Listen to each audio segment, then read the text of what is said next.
Alrighty, hello friends, how's it going? Good evening, let's see who is here. Hubert, hello. Gonin, Sahas, hello. Captain Mal, Crispy, how's it going? Jabronas, Mick, Killswitch, Quappa, hi. Ray the Kid, Shoni, Stockfodder, how you doing? Captain Mike, sup? Buenas, buenas. Hazel Lutlow, hello. Hello, how's it going? Secret Myth, hello. How goes it? Thank you for the Prime, Quappa, and Thoughtfather. Thank you so much.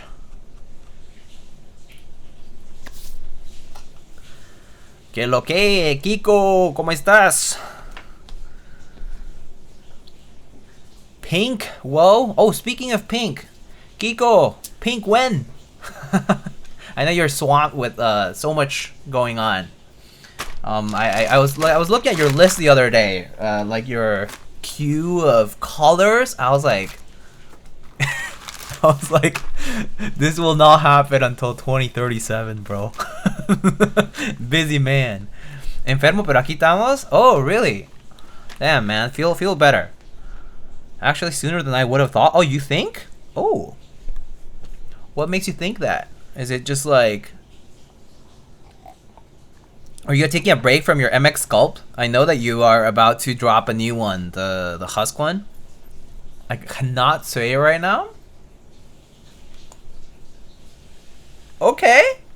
Maybe Kiko got the big boy collab or something. Or what's up? Big boy commissions? Who knows?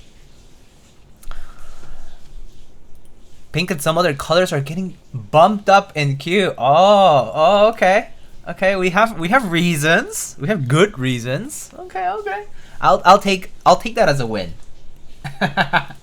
Kiko X El Chavo.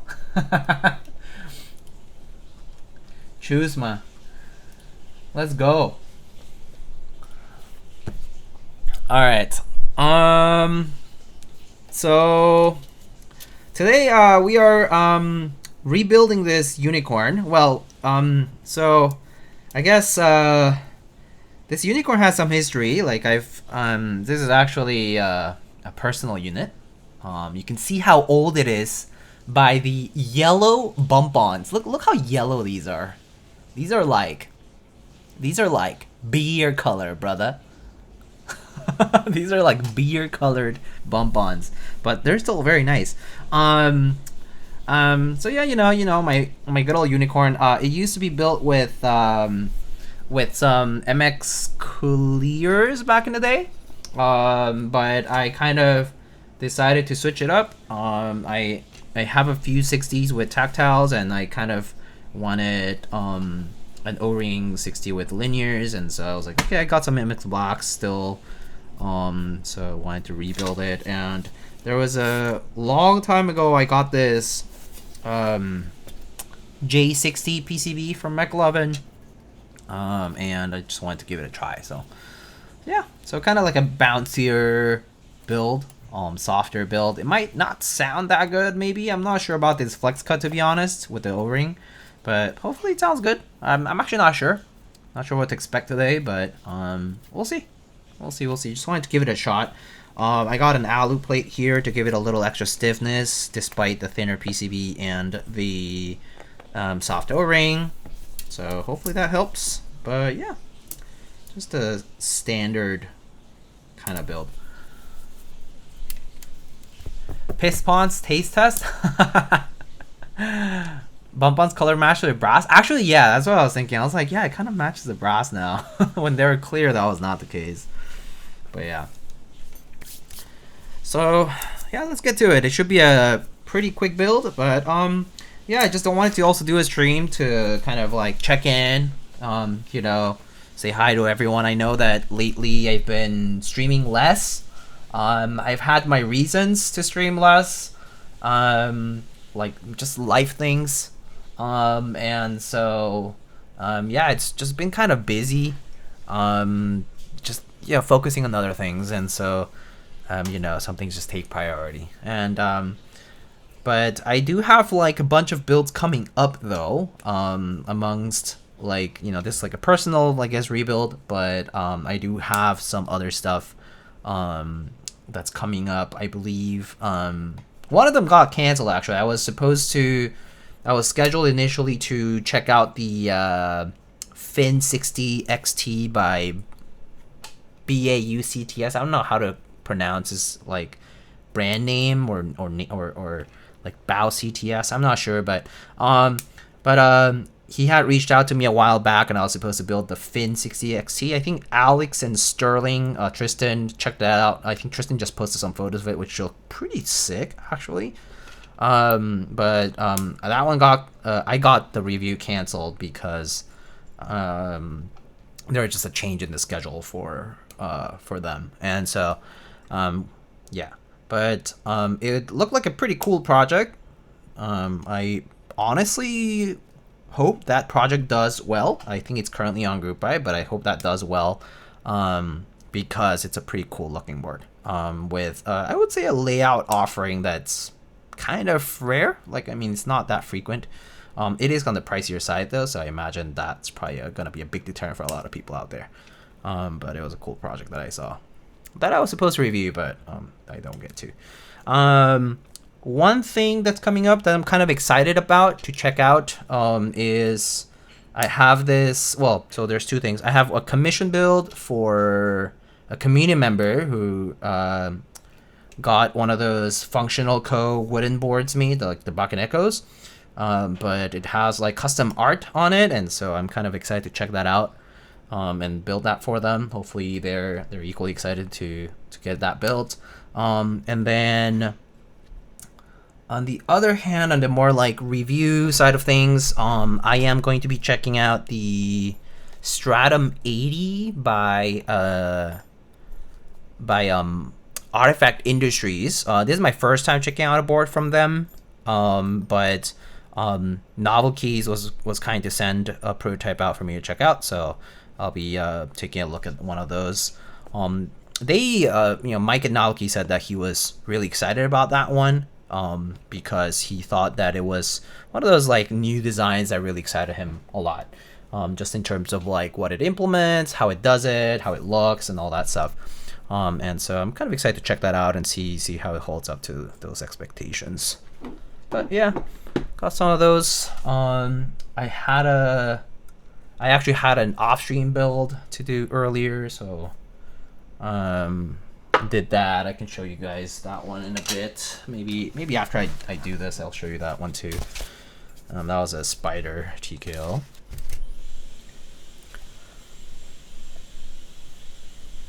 Dr. Drew, interesting pink.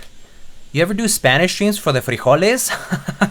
Not really. I just keep it in English for consistency, so that people who come by for stream to check out the stream are fine with that, and it's just kind of easier for me to like keep everything in track, and also like not have to be switching back and forth. But I mean, it's something that I've contemplated, to be honest, like doing stream in Spanish. But I figure like just generally like the audience probably is mostly English speaking, and so I just kept it like that. But I mean, like if someone comes in here speaking Spanish, it's not a problem. I can interact with people in Spanish, that's fine. But in terms of like keeping the overall stream language, I prefer to do it in English, just also because there's like the closed captions, and it just helps to keep it consistent. Otherwise there will be like gaps in between. So I do know that there's folks who like actually like peruse through the VODs. I recent-ish, I mean, I knew this was a thing before, but I more recently-ish found out. I was talking to a Chinese designer. They like mostly publish their work on like Z Frontier and stuff, and like works with some of the vendors who work internationally. But they're like, oh, actually your VODs get reposted. Like they'll like pick up my VODs from like YouTube or whatever, and they'll like repost it with like translations and stuff. And so some people are apparently like just watch the VODs, translate it, and so I was like, oh, that's interesting. Also, I mean, maybe it's because of the YouTube thing. I don't know, but apparently like VODs get reposted like that, and so that was interesting. So there was like this designer who was telling me like, oh, like you have fans of your VODs. I was like, that's kind of weird. It's like they enjoy watching hours of me being really boring and shit. But I don't know. Fede, I hear hello. Unicorn build in 2026? I know. This build is straight out of like 2017, 18.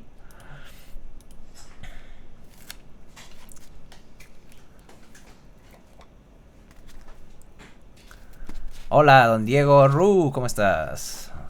See, Liquid Evil, hello. Elquan, thanks for the tier 1. Thank you. Un toquecito de sabor de vez en cuando. Claro que sí, claro que sí. You know. Frijoles con una cucharadota de mayonesa y otra cucharadota de catsup. Cada vez que alguien dice catsup me recuerda al episodio de Los Simpsons que dice catsup con K o catsup con C. With Mr. Burns. That's a classic. Old school episode. Okay, let's get these guys ready. They pirating Twitch streams now? I mean, maybe, I don't know. I mean, there are some countries where Twitch is banned, right? I think Korea, Twitch is banned in Korea, right? Because I mean, well, they like shut down or whatever, right? So I know, like people watching on things on YouTube is more normal because of that. As also, I guess you can always use like a VPN and access it, but yeah, I've heard of that. Not to mention, I don't have a consistent stream schedule. Like I don't have a schedule where I'm like, oh, I'm streaming exactly at this time and at this time on this day. So there's that. Definitely doesn't help for the people who want to catch streams more regularly. I just kind of go live and drop a ping, and whoever shows up shows up. So yeah, that's how we go. And I expect that's gonna be the only way you can really do this. So yeah. Luna, Estella, Stella. Oh, I love my Kalam coin is a nice keyword.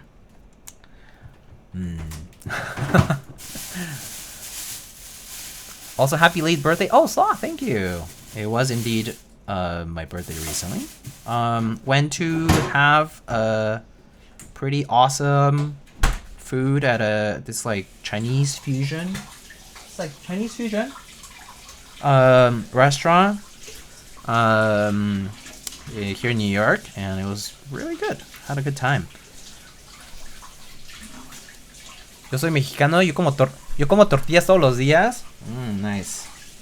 Do have some tortillas around for las quecas whenever convenient. Easiest thing to make. For those who don't know, quecas is short for quesadillas. Kind of a slang term, I guess. Your VODs are the gold, bro. I've learned so much from the hobby by having them playing in the background, learning all the different boards and mountings and switches. Oh, really? Well, I'm happy to hear that. I mean, I think if it's been useful and I guess educational to some extent, that's always a relief. Quesadillas con queso, ¿verdad? Ooh. I mean, of course. Quesadillas have queso in the name. So if they don't have queso, that's not a quesadilla. You know what I mean? And I'm not talking about queso.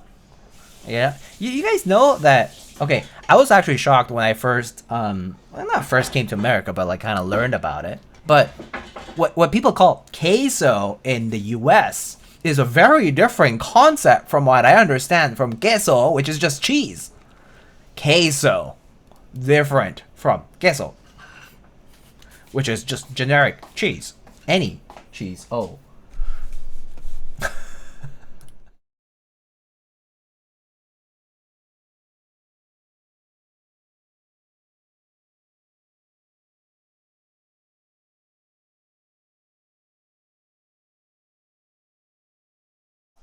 Sorry. Just had a delivery. Got some orange pepper. 4 months for 3 years? Oh shit. Lamp, hello. How's it going?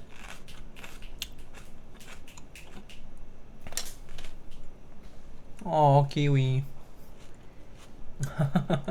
Cutie.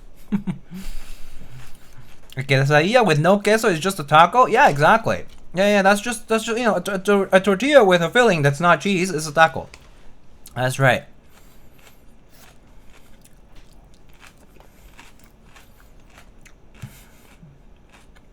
But can you say parangari kutirimikwara? Of course I can say parangari kutirimikwara, please. You know, I was telling my friends, so I got together with I had a brief get together like a week and a half, almost 2 weeks ago. We were just like getting, you know, I just had some people over for like board games and stuff.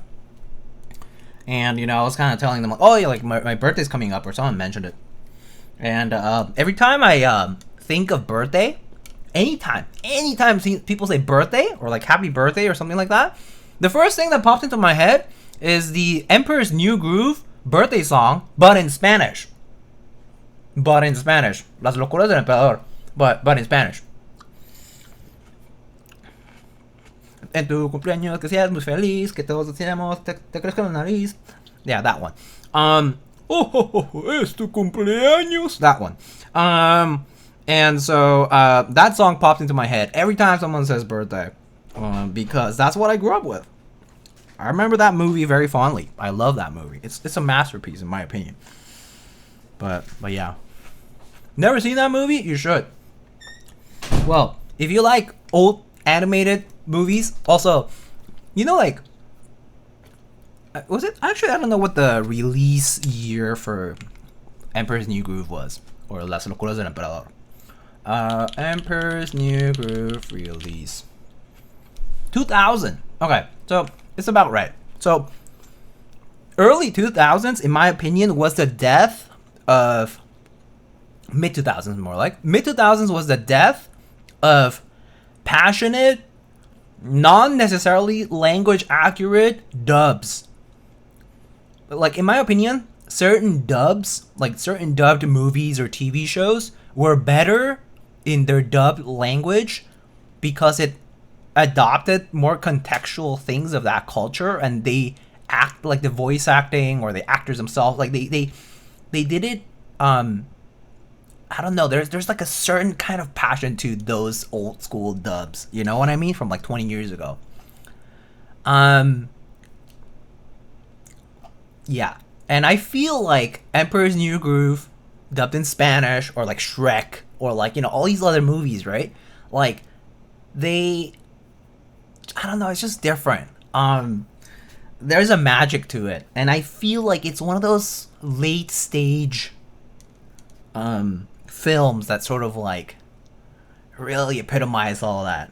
And now you don't have that. Now a lot of translations and dubs are more like language accurate, so it's closer. It has better fidelity to the original source material, and so sort of some of the jokes that like cultural things that get adopted in the dubbing process kind of get lost, right? Or rather, there's no injection of that like personality, I guess is what I'm trying to say. But I do feel like 2000s movies, like and older, captured a lot of that, and now you don't get too much of that. Like yeah, like DBZ, like Dragon Ball, right? Or something. Eugenio Derbez's Donkey. Yeah. David Spade is actually indigenous Mexican. Oh, cool. Pull the lever. A bit of Spanish makes everything better. I mean, I can reminisce all you guys want about like stuff like that, because you know, I grew up in Mexico and I lived there. I moved to the US in 2011. So now it's already been 15 years since I moved to the States. That's a long time, dude. 15 years since I moved to the States. So yeah, up till that point, I have like a certain recollection of my home country, right? Like in this case, my home country being Mexico, because that's where I grew up. That's where I was born and raised.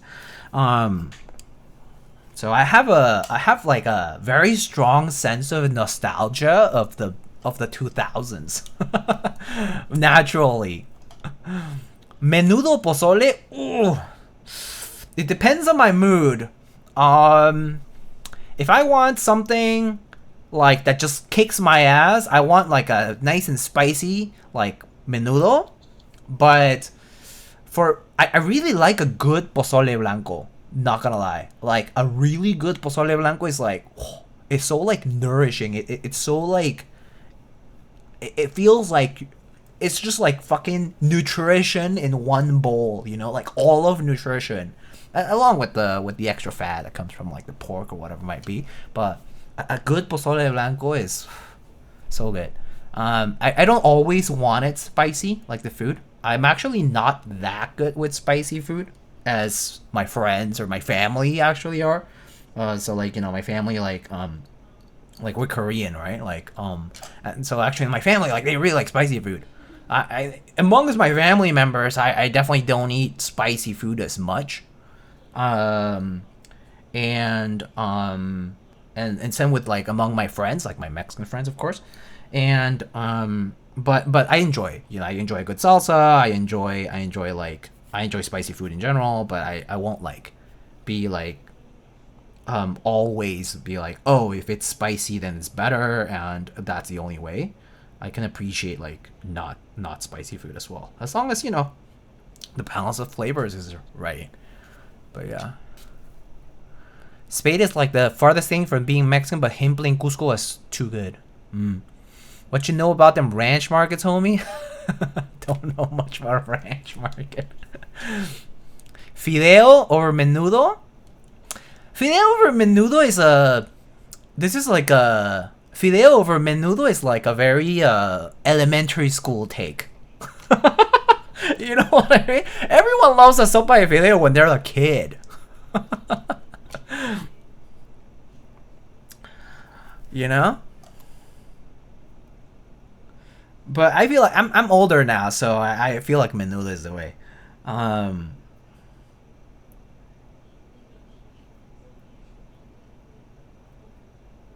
But when I was a kid, yeah, sopa de fideo all the way. I don't like menudo when I was a kid. Not nearly as much anyway. I really love it now, but I didn't like it that much when I was a kid.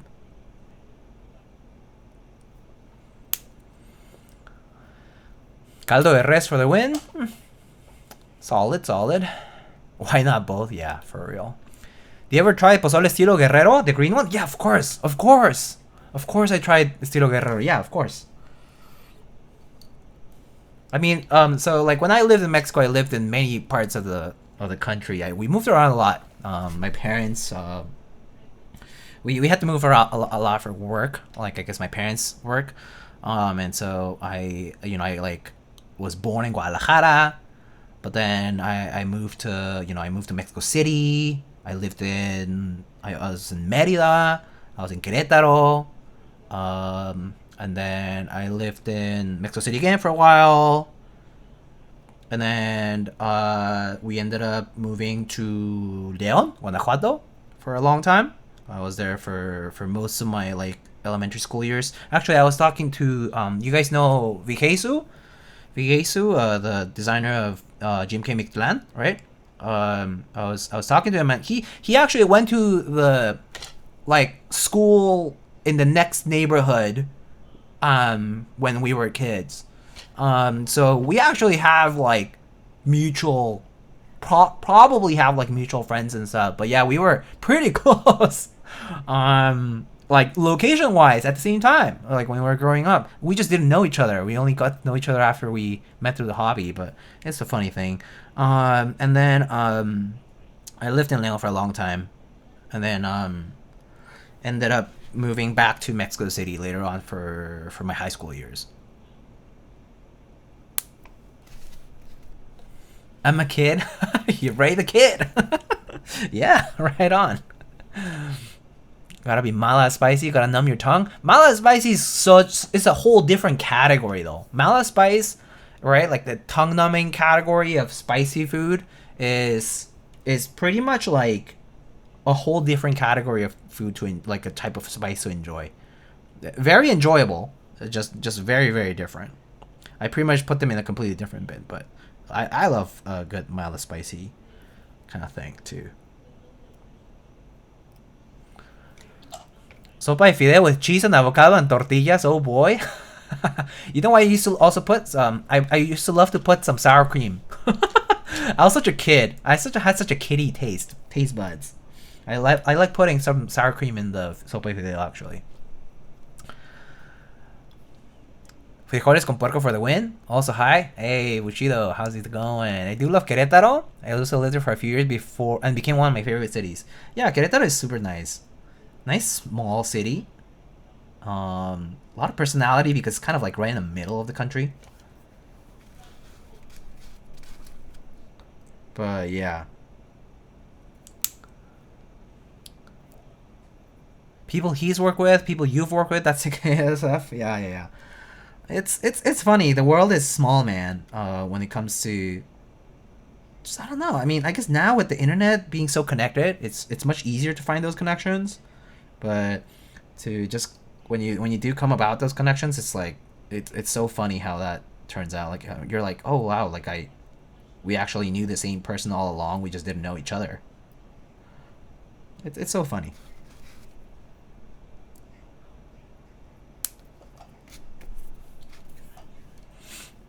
Same sour cream fideo? Yeah. All those dishes sound good, but you can't beat un asado argentino. Dale, boludo. Yeah. Good. And some actual chimichurri, right? Oof. A good parrillada argentina is like, whew. Yeah, give me that. Yeah, give me that. Oof. Rincón argentino.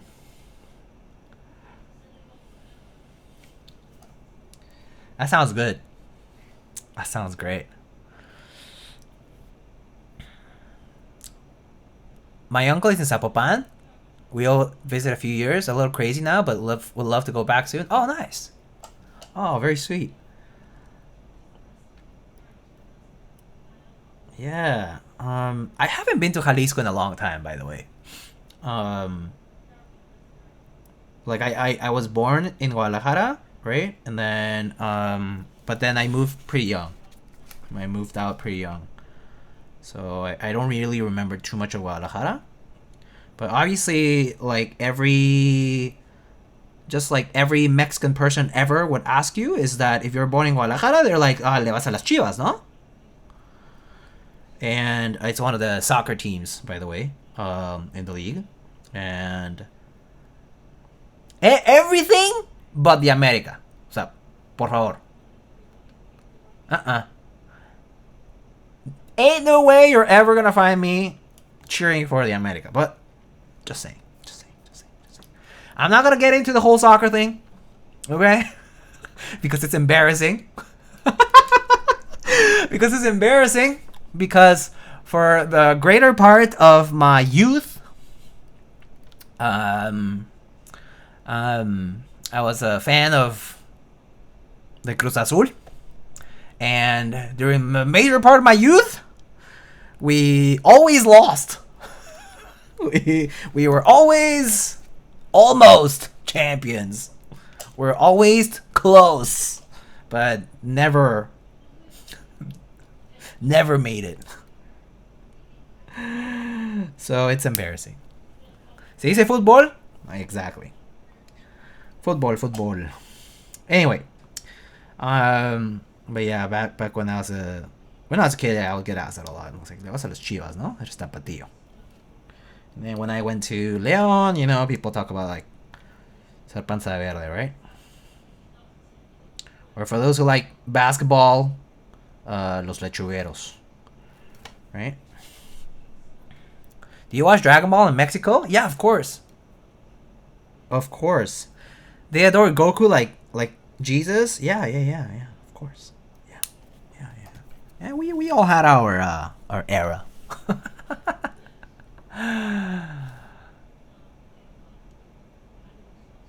Tapatio keywords. Just a yellow ass card with their logo. Óyeme más.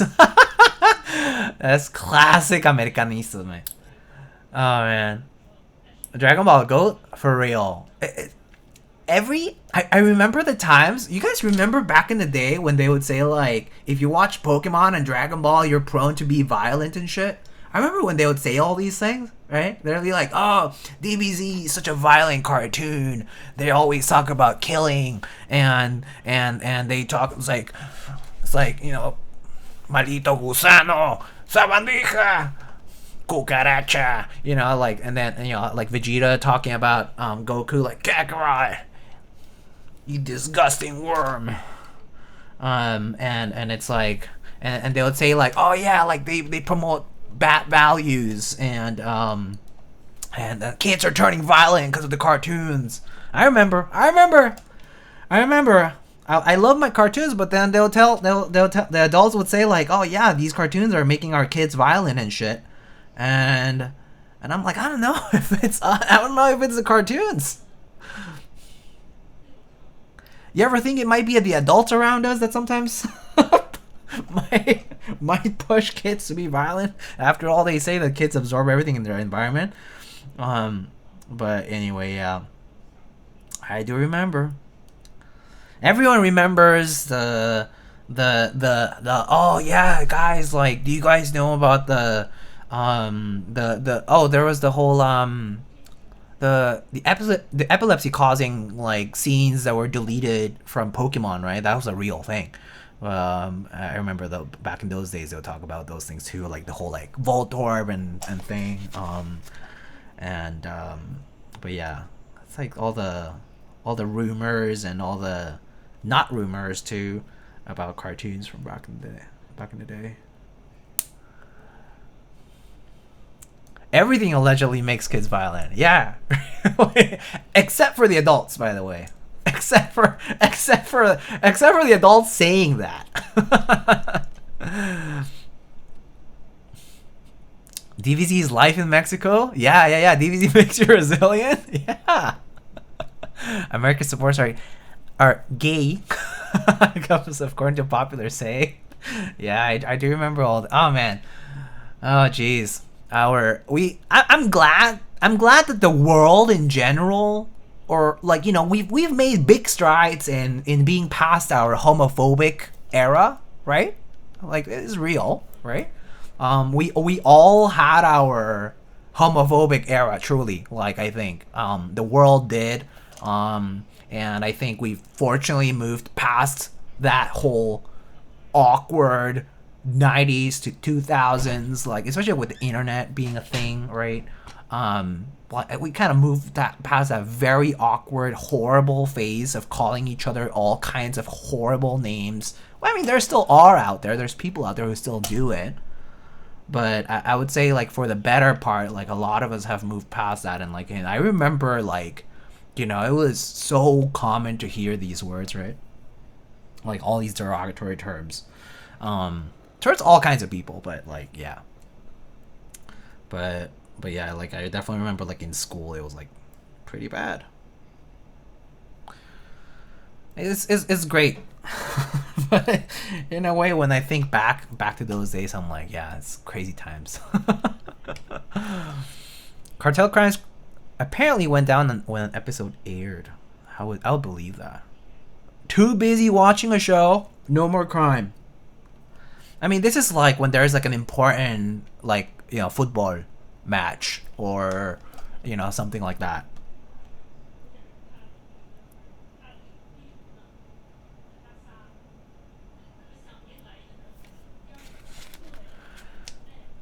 Apparently humans were never violent in nature, according to them. Couldn't watch those scenes as a kid? Yeah, it was banned.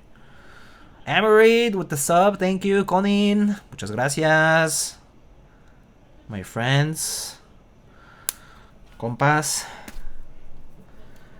thank you. World Cup coming soon. Oh yeah. Oh shit. 2026, man. Woo. Yeah, I mean, I feel like for me the memorable. I mean, I remember every World Cup since '98. I remember '98 was France. 2002 was Korea. '06 was Germany, right?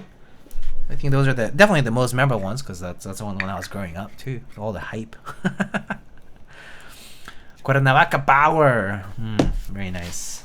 I'm excited to see how the World Cup thing pans out. Obviously, the United States, kind of a joke of a delegation in some regards, just because of the whole world events. We'll see how it all pans out. The optics around the U.S. are truly terrible, but I hope I know that, you know, last time with the whole Qatar thing too. It's like I hope that I don't know how this is going to turn out, but we'll see. We'll find out.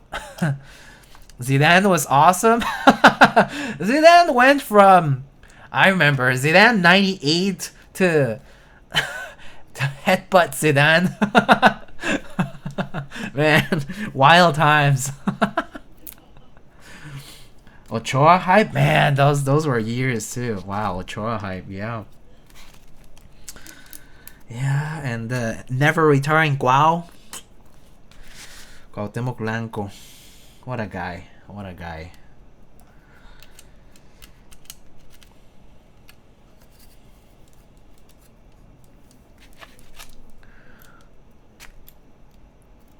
We look like some genuine ass glue player. Yeah, it's so bad.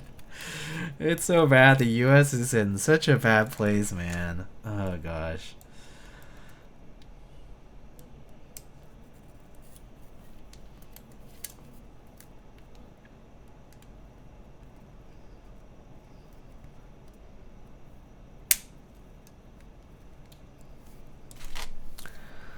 Ochoa is a family member of mine? Or so my grandpa said. We are Ochoa.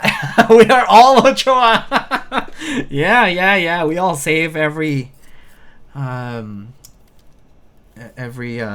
shot on goal. Oh man. Good memories. Good memories.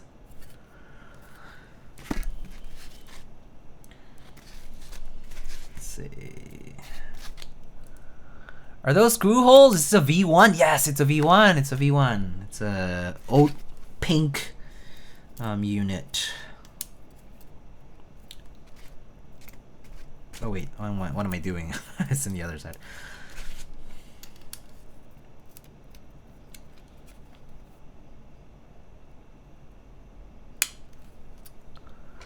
Zosco, what's up?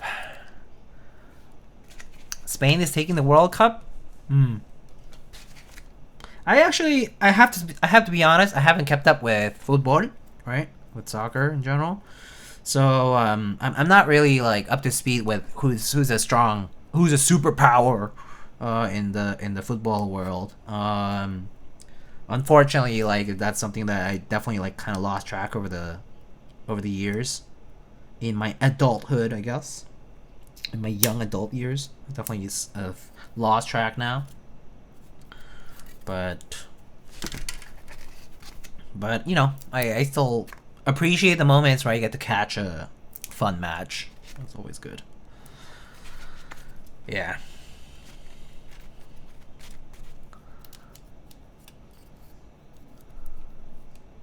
Fun fact, not so fun. Cuauhtemoc Blanco was the mayor of Cuernavaca and later the governor of the state. What? Yeah, I mean, yeah, it's a joke.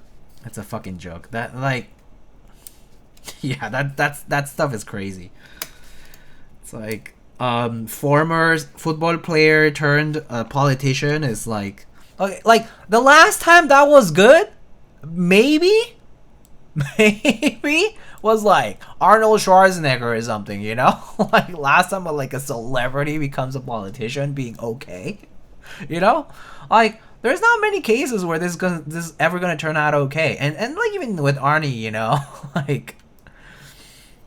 But yeah, like it usually isn't a good thing.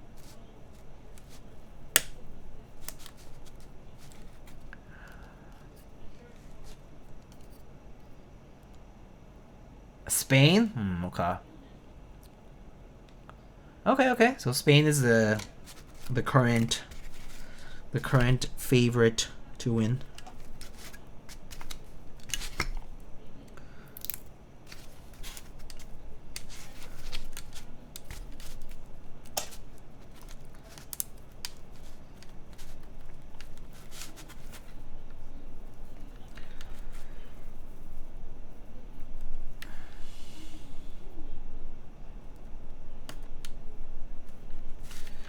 Oh man, I hate standoffs.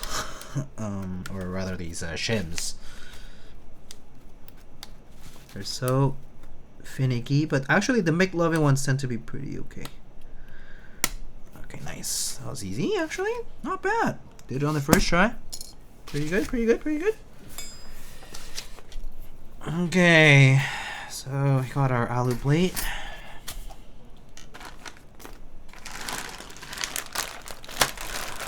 Pacquiao was pretty poggers. Pacquiao, every time there is a fight. Dio, can you please explain to me why unicorns are so expensive? I don't get it. I would say, I think there's many reasons. I think the number one reason, obviously, is like so it's kind of funny. When I acquired this board, it was not that expensive. They kind of picked up a lot for R2, I would say, because I remember the 75% was pretty much like retail price for a long time. The first round of Single Unicorn was pretty low priced for a while in the aftermarket. It exploded between like basically R1 and R2 of the Unicorn, if I recall. But I would say the big amount of hype came from it was gasket mount picking up in popularity, and before the Unicorn actually, so back in 2017, let's say, go back in time a little bit. There are not that many 60% custom keyboards actually available. There's really not that many. There was there was OT356 Mini, there was the KMAC Happy, the X60 from Noxery, the first X60 from Noxery. There was, there are a lot of the poker style, the GH60 compatible poker style tray mount cases, like the Hammer case and the Duck poker, and the Duck Viper, right, was really big. Duck Eagle, Duck Viper, but there are not that many 60%.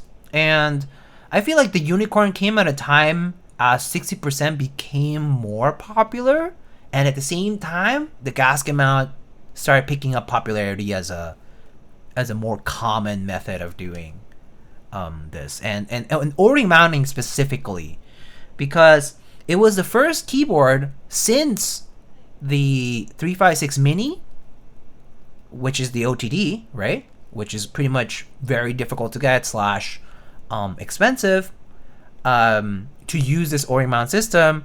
And so it was just the right timing, and it was checking all the boxes, right?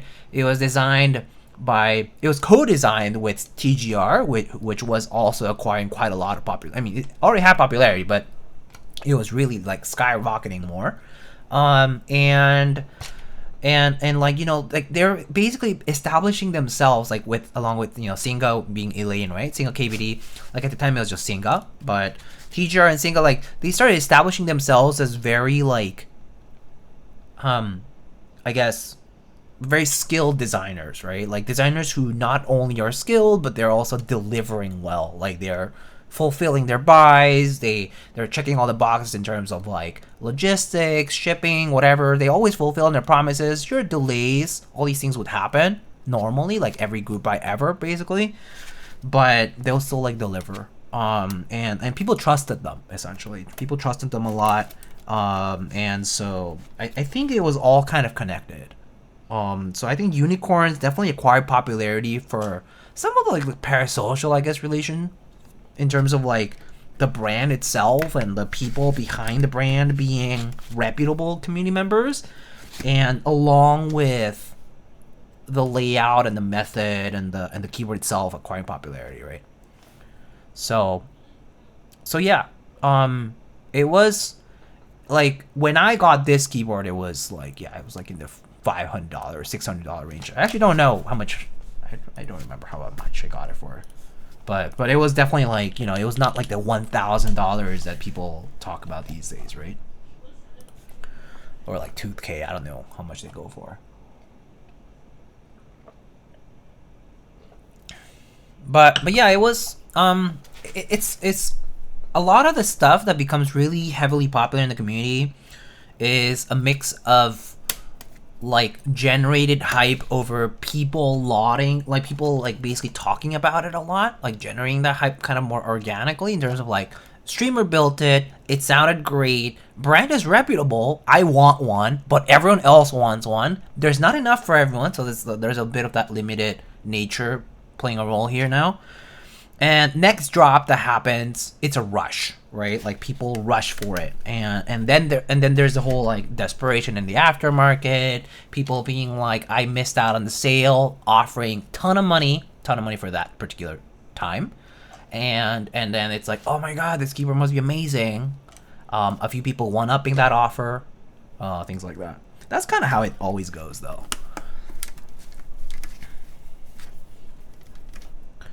I'm still not dropping 2K for one. I mean, and you shouldn't. I mean, I will be very honest with you, but like there are a lot of keyboards out there, and certainly a lot of keyboards that nowadays I would say type similarly enough. Sure, they might not carry the brand clout that people talk about. But yeah, like there's no reason I would say for most people to pay some absurd amount of aftermarket money for the board. Like it's truly worth its weight in terms of like what they cost on retail, right? Like even if like Elaine from SINGAKBD decided to do a big run or something, and you could pick it up for retail, like it's worth the money. I think they're nice boards, and the quality speaks for it. Like they have great factories working with them, like anodizers, whatever it might be, and they always deliver on their promise in terms of like prompt delivery and taking care of you and customer support and all that. I think that's always like the kind of like a, you know, it's like a little extra bonus, like a cherry on top. But yeah, I would say like, you know, don't spend crazy money in the aftermarket when you don't have to, unless you want it that badly. But I would say nowadays there really is much less reason, because there are so many options. And there's always been options, by the way. It's a matter of balancing patience and your options. Like, I have felt that before too, that the pressure of like, oh, I kind of want that. Do I spend this amount of money? And then me ultimately saying, I actually don't have that money, so I'm not spending that money. I simply can't. So now I have to wait. And waiting has always paid off, of course. Or like posting a want to buy and people are like, hey, I'm selling for some ridiculous amount. I'm like, no thanks, I'm good. It's just a keyword, I don't need it. I'll pick one up when there's a good deal, but otherwise I don't need to pick it up now, you know. So yeah, I would say that kind of that's mostly what it is. Yeah, COVID, of course, skewed a lot of things in the market. Just like overall, that's kind of inevitable.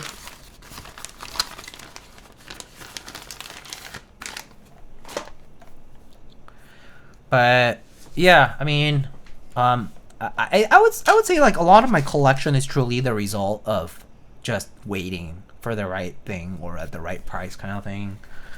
Right offer, whatever it is, because I might have a lot of boards, but I genuinely don't have too many that I like pay like a crazy number for it. Like there's a few exceptions. Like I have a few boards that I definitely overpaid for. Like I was like, I really want that.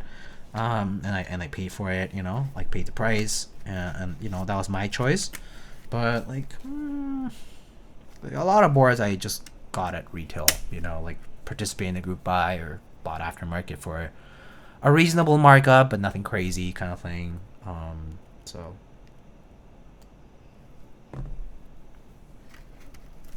yeah, but yeah, I think the answer is like if you can afford to wait for things, just do that.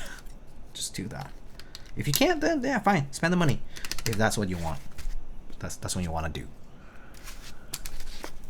Yo, Vinny, how's it going?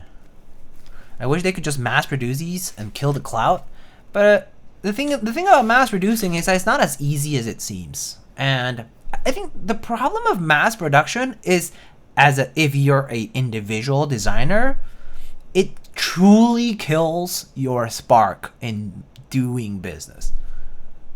It's tiring because expectations are different. And there's a quantity, and you basically get yourself locked up in that project for a long time, making sure it delivers. Yeah, sure, you make a lot of money, but sanity as a designer, as a maker versus money, sometimes one is worth more than the other. Yeah.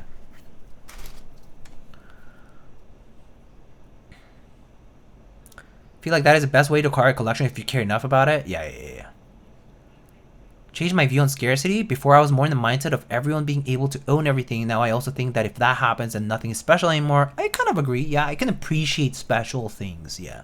There is a beauty in appreciating nice things that are rare. Yes, I agree. I agree with this totally. Like, I have rare things too that I appreciate for the sake of them being somewhat special, you know? Or being unique, right? But like I definitely don't encourage, I try to not encourage anyone to like get over their, like, you know, rather not get over themselves, but force themselves to do something rash just because it was a moment of weakness.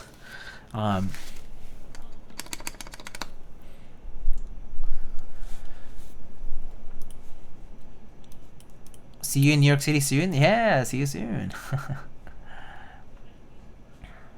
Pick and choose where you place your value. Yeah. I feel like Elaine doesn't want to see a Kohaku again.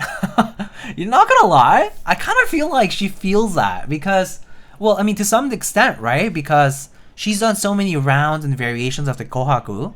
She loves the board. It genuinely is like her baby. But I think for her it's harder as a designer, and also like, you know, like the SINGAKBD moderators, right? Like along with Eileen, like they offer like this authentication check service essentially for free. It's a volunteer job where people can submit a ticket and authenticate their thing or the thing that they're trying to buy or sell or whatever.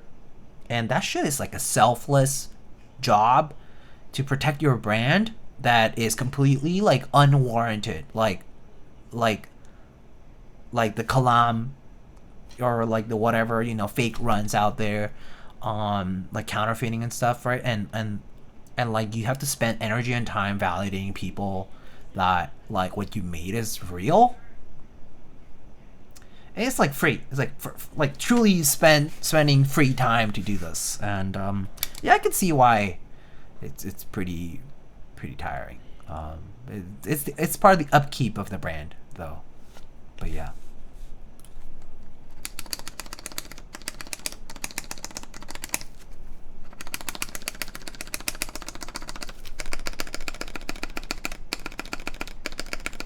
Okay, these won't sound that good because they're not soldered, so the switch wobbles a little. I'm just checking for ticking.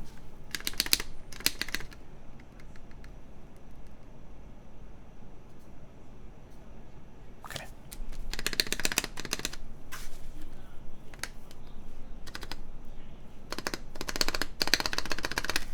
Actually, it's easier if I grab a tool.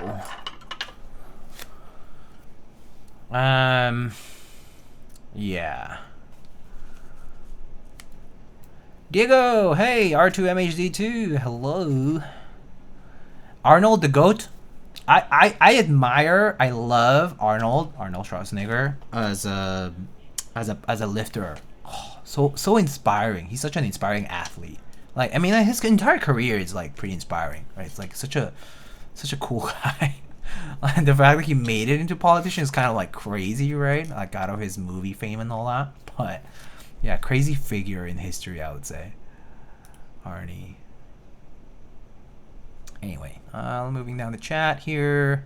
Did I miss anything, guys? If I missed anything, just feel free to tag me.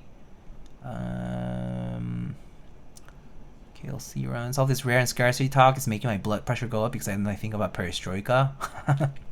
It's a fun one too to talk about, right? I don't really think it's the maker's desire to be like that, like the designer, but it's also the designer's kind of not MIA, but like just like not really in the scene, I guess.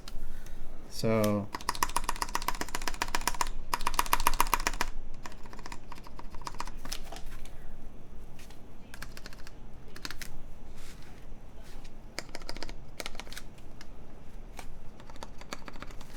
I think the stabs are fine.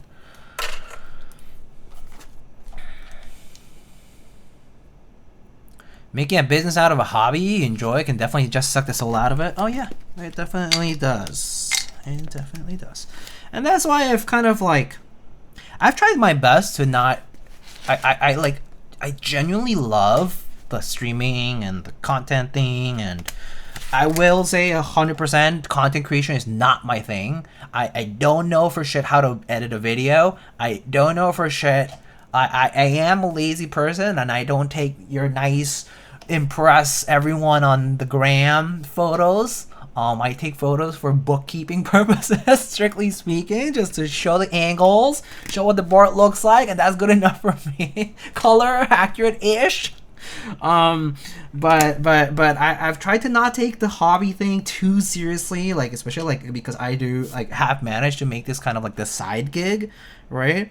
And having fun while doing it and getting to check out cool boards out there and all that, and like attending events, and like that has been genuinely, I'm super grateful for this phase of my life that I've been able to do this.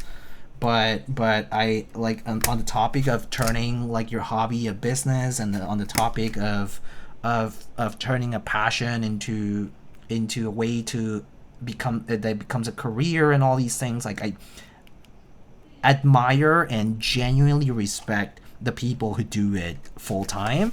I super appreciate them. I think the space needs them. I haven't obviously been able to do that kind of jump because I'm not cut out to be neither an entertainer nor a media guy, you know, like a photographer full time, you know, videographer full time. Like I'm not making your this is my setup guys video, or like I fucking made my studio from scratch. Check out my dope ass keyboards as well.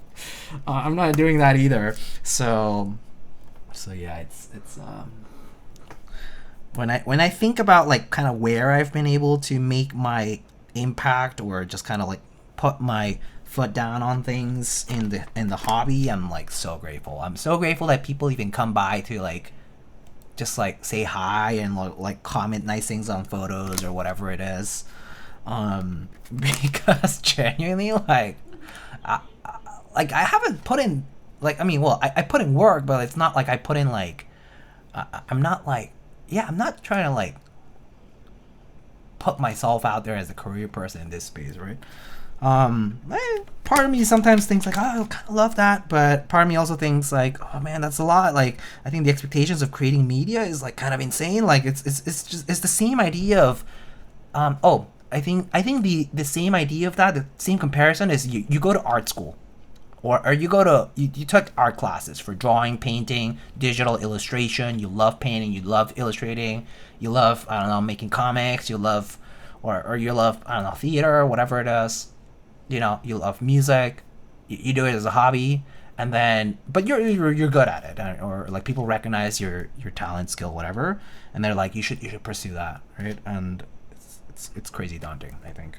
And there's like all these other skills that you need to pick up as a in the way of doing that to like succeed, because you need to become a business person, savvy about the industry, networking, people skills.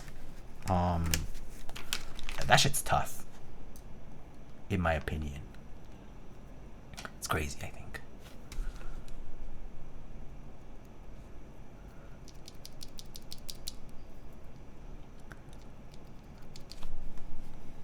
Speaking of Perestroika earlier, what sets come close? I know there's a few sets that are like red, like Cherry Love was kind of close. I mean, Burgundy is sort of like that deep red. Villanelle is also that deep red, if I recall correctly.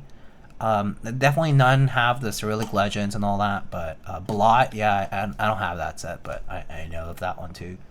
Yeah. I'm gonna get hate for this. I like the UNIKORN tray mounted. That's a fair take, honestly. I mean, it was designed to be both, right? I use a UNIKORN not tray mounted because I have one tray mount board that I really like,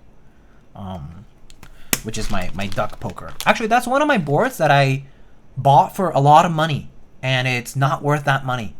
Yeah, I paid a lot for that. And if I were trying to sell it today, it's not worth that much. But that was one of the boards I really wanted back in the day. But that's one of the tray mount cases that I really like.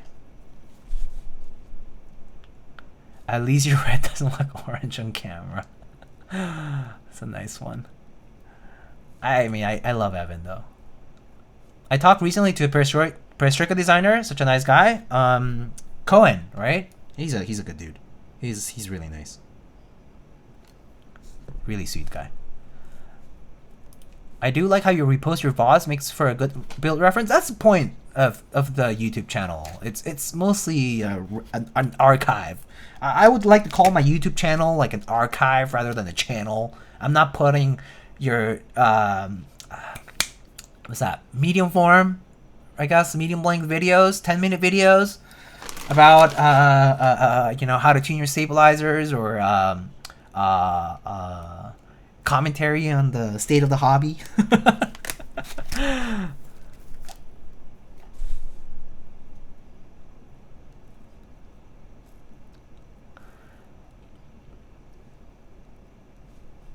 I feel like a lot of content creators are stuck doing it because they're good, but they don't enjoy it. Oh, that's pretty unfortunate. Yeah, that is true though. I would say that there are probably some examples of people. I'm not talking about the keyboard hobby in general. We're talking about content creation in general.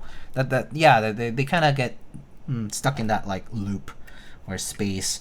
Maybe like mind space rather, of like, oh, like I've done this, it's successful, and now I'm kind of stuck doing it. But actually, I'm starting to not like it that much. And then it's this whole sequence of like trying to redesign myself and rediscover themselves, and it's a tough thing to be in. Yeah. IC's in the GMK Discord. Novelkeys is running it. Not sure if it's confirmed 100%. My networking is just being a nice person on Discord. That's a great. I mean, that's how I've made a lot of friends in the community. Just be. I would say like just be genuine. Do you guys think I'm a nice person? I think I'm okay. I can be a little bit of an ass sometimes, IRL especially, but or sometimes I can come off a little bit crude or blunt. I definitely don't do it online, and like in terms of like my streams or like you know, like as much. But there's times I like banter with friends or like other people, and I can come off a little bit like crude.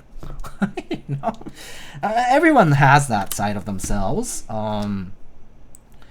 But yeah. One good way to just I think just being yourself, just be genuine, just be you. Being nice, or just don't be an asshat really goes a long way. Just don't check the red flags. Don't raise the red flags is really easily the easiest way not to you know,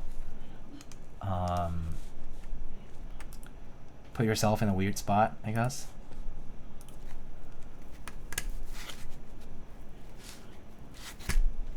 Diego's a fucking dick. Yeah. You guys didn't hear? Straight a war criminal over here. Cancel him. Varenye, we're talking about it. I don't know what that set is, but GMK Discord. Okay, got it. Gotta have some spice in all aspects of life. Yeah.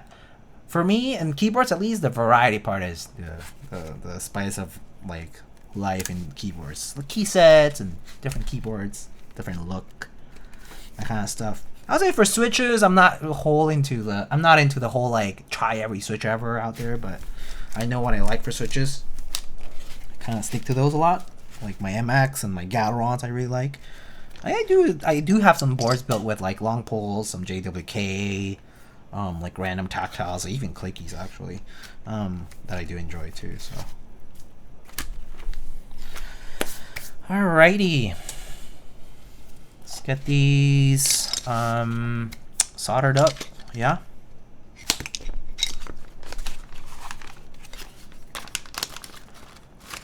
I'm an asshole sometimes, but now you're chilling my book. Oh, thank you.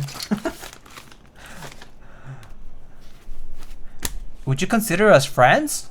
Yeah, of course. I consider most of y'all friends. I mean, I pretty much, if I'm interacting with you, I'd probably consider you a friend. Yeah, just generally speaking. Like I tend to err on the side of, well, okay. There's two things I tend to call out fast. Okay, number one, I tend to call out fast, like amongst people, is like, yeah, like if you're kind of kind of like two-faced or hypocritical about like how you act in certain spaces but not in others. Like sometimes I'm like, it's not very consistent. I mean, one thing is not wanting to talk, and another thing is just being talkative in two spaces but acting completely differently. I tend to be like, and then the second one I think that I tend to be like, is if you're like a bleeding heart. Like there's people out there who genuinely are a little too nice for their own good. They're like, oh, benefit of the doubt. This guy would never scam again. He apologized. I'm like, brother, you need to hear yourself again, and you need to like figure out how to like look at people in a slightly more cynical way, because not everyone is nice, and not everyone, like, a second chance isn't for everyone, or they've already been giving a second chance but you're just deciding to not believe it. But I tend to be like, okay, there's people out there who are like, oh, but this guy's kind of like nice, and like I would trust him again with my money, or like, this project. I'm like, they already fucked up a few times. I'm not giving them a second chance. Ain't no way.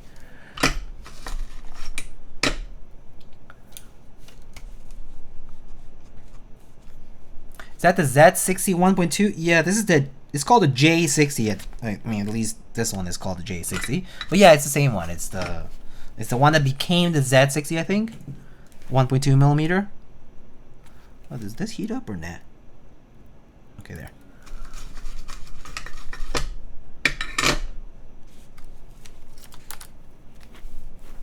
Since I'm looking at it currently, are you getting a Stratum 80? Yes, I will be checking out a Stratum 80 probably later this week.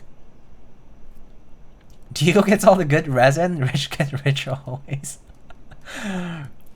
Bridge. I've actually, like, over the past few years, I've really tried, like, actually, like, I would say, like, in terms of like artisans, like, that's where I've really tried to like cut down on spending like aftermarket money, because retail gang, man, like that the era of spending aftermarket prices is kind of over. Like, these people being like, oh yeah, like I paid like $500 for a cap. I'm like, nah, ain't me anymore. Like, I'm all for supporting makers and paying their price to them. Well, like, I'm gonna make someone else richer? No, I'm good.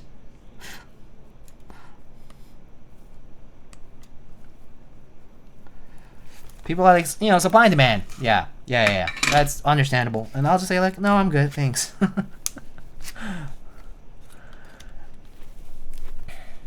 If I become an asshole, you must have really pissed me off. Yeah. Oh, Taro. Like Bion? Bion? I have very conflicting feelings about the Bion situation, in the sense that I truly think that he designs cool stuff. As far as the bias and like, you know, the Kaher and all these like other boards that he has made are concerned, like he generally puts effort into the design part. I think it's very unfortunate, his situation, the various fuck ups to financially truly ruining his I guess brand, whatever. I think it certainly doesn't help that there are obviously things that he has, like Bion has said in the past, and now that he doesn't have as much of a public image per se, and a lot of the projects get basically sub-managed by like the vendors that he works with, whether that may be or like the manufacturers that he works with, right? Like whether that might be Bowl or Manu or like whatever, right? I genuinely think like Bion stuff is pretty cool, but I think it really sucks that, like, I don't know, like I do actually kind of like the idea, and I have entertained, and that's why I picked up some of the like I guess review board work that I've been asked to do, like the Synovia and things like that, because they are being sub-managed. So like I'm hoping, I truly am hoping, first and foremost, that the money from these projects, right, from the Bion projects that have happened more recently, truly go towards making reparations for all the past stuff that has gone wrong. I'm slowly starting to think that I think the community maybe is owed more receipts in that regard. I still have yet to hear about bias refunds going out. I've yet to hear about being made right if you went in the whatever Ophanim or like whatever the other boards were that were promised and like didn't happen. You know, whatever these are, like I like I'm slowly starting to tilt over to the side of like, it's been great to see new projects. They've been pretty successful, or even if not like a huge success, like they've still been pretty good result wise, and turnout wise, and like community support. But like I'm starting to kind of feel like maybe there needs to be more receipts. Like what's happening with the money? Like are there actually community reparations being done? Are people being made whole again? Or are we just gonna keep cycling this under a pretense of making things right? But like, are people even actually getting, you know, like what's happening? You know, so Bion, yeah, I have very complicated feelings about that. Just kind of. It's just iffy. It's just iffy. Yeah.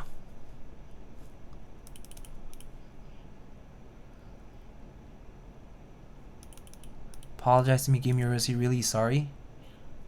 What is this about? Did I miss it?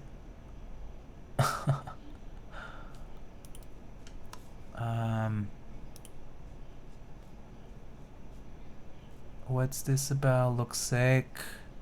Hope they make a solder PCB. Am I missing something? Anyway, everything not run by Bion has delivered so far. Yeah. Like, you know, the benefit, like, I can see that being a good thing. But I'm conflicted. Like, because, like, him not running it has helped, and other people running for him has helped. But, like, that, I'm just kind of wondering if the outcome of these projects has truly benefited the original people who got, you know, fucked over, essentially, who got screwed over, the mishaps of like the financial and otherwise mishaps of the previous projects, like of what started this whole, you know, stuff in the first place.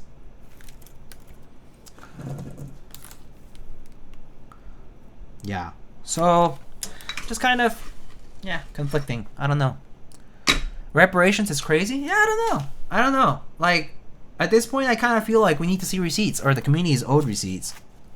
The people who are affected are owed receipts. Like, where the hell is that money going? Yeah. I genuinely think it sucks, though.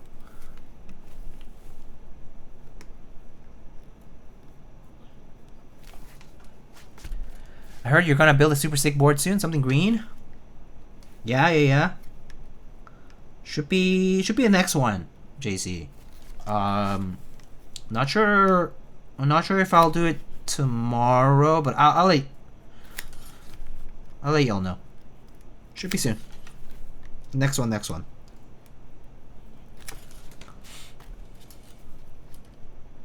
Poor Mally. Refund soon TM. Yeah, that's the thing.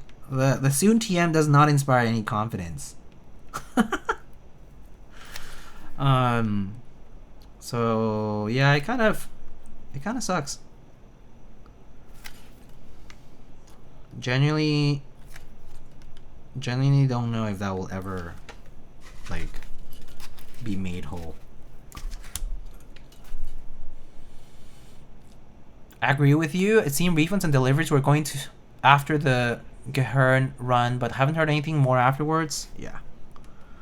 I really feel like those. I mean, I wouldn't do it myself, but I mean, well, rather, if I were in the position, I might be like, hey, like, what's going on with that? Like, you guys have done all these projects.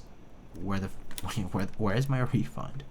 If I were affected, I feel like those people at this point should be demanding for receipts or asking for them at least. Like,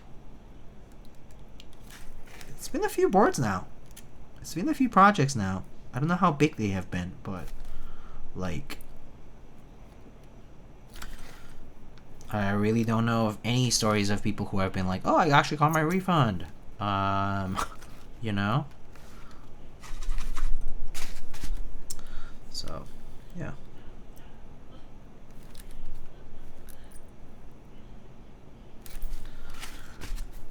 Can you imagine new Noxery projects not run by Zondat? Funny you say that, but no. I actually cannot imagine it.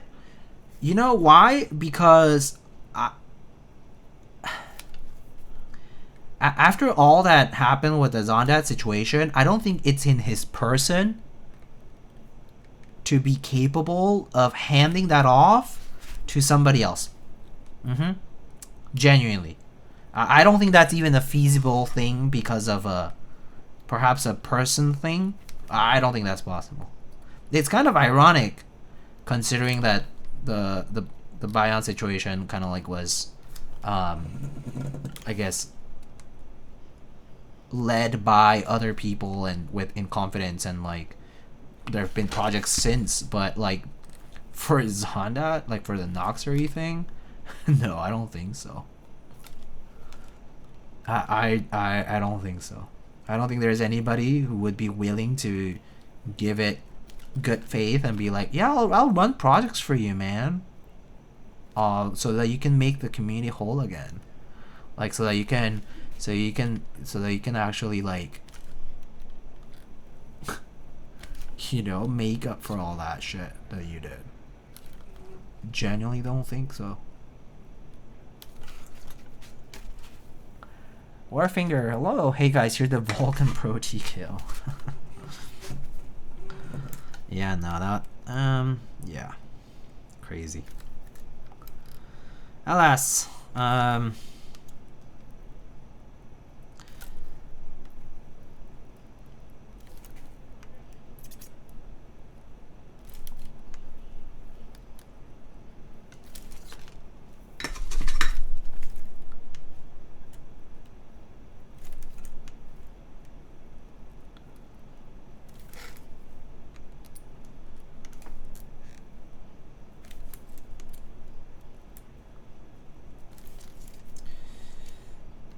do wonder how this board is gonna sound with these, because Just not sure about the 1.2mm PCB on this with the flex cut. Might actually sound kind of thin. We'll see.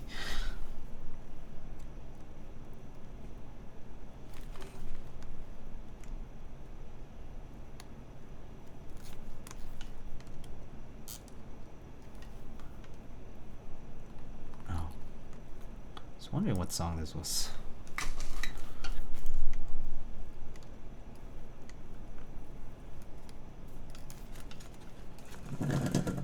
Just came to mind because Alex was building a 7 earlier today. 7. What's a 7? Oh, is that the DN Works one?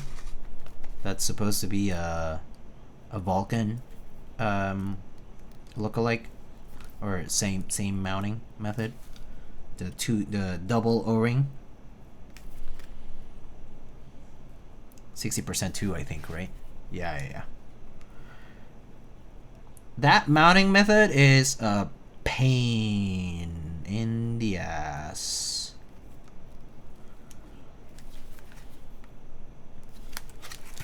It's doable. I mean, you just need to fiddle around with a little spudger. But it's a little bit of a pain. Slotting them on properly.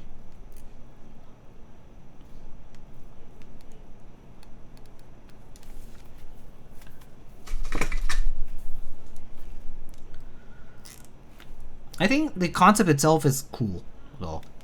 When I had my Vulcan Pro or whatever, the 60%, yeah, I enjoyed it. It was a pretty sweet build. It was actually a pretty nice board to type on. Oh, Jer, hello. How's it going? Hello. How are you? Thanks for the 2 months.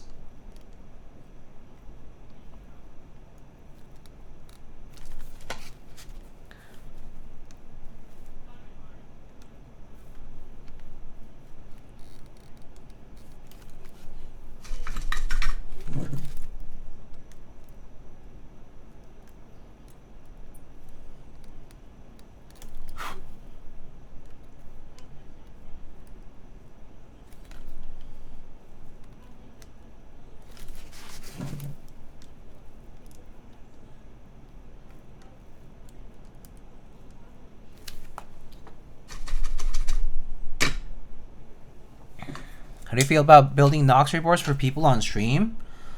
At this point, I don't mind. So actually, I was talking to someone about this recently.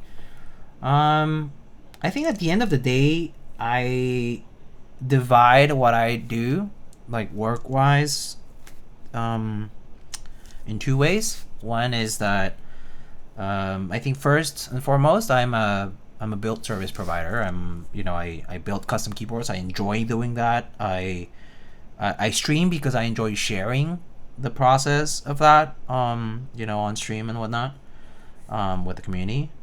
So I think that for me is a bigger priority.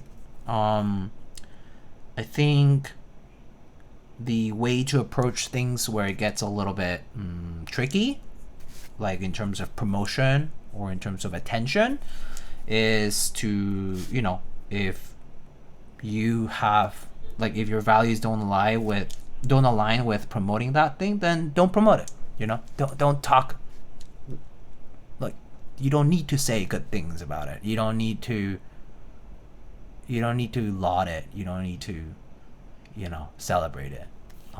You can build things, you can share that and say, like, I did this build, it was good, but that's it. That was it, and the person who owns that build gets it and they're happy, and that's it, right? But yeah, I think it's I don't truly subscribe to the idea that any visibility is good.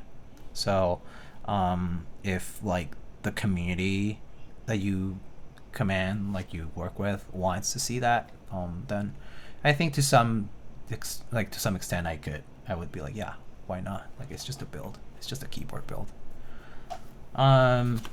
But yeah, like when it comes to promotion or in terms of like telling people what it is, it's not too hard to just be like, hey, like this board, I built it, but actually this is the story. You know, it was made by this designer who turned out to you know, like scam a bunch of people, whatever it is. And so yeah, but I mean, these boards are out there already, so there's gonna be people who will use them. So yeah, actually I have a Noxtree board myself, one Noxtree board. I was supposed to have two. I was supposed to get the X60V2, but I had to charge that. I had to do a chargeback for that. I used to have an X60. I sold that a long time ago, and then I was gonna get a. I got a X60R sometime like years ago. And so that's the only board I have, Noxtree board I have currently. But yeah, I don't think you need to like. I don't know. I think for the people who stream, who do builds, who post photos and stuff, yeah, I think the easy way is to just don't talk a lot about it, and you know, you can give people the disclaimers they need. So that's kind of how I draw the line, I think.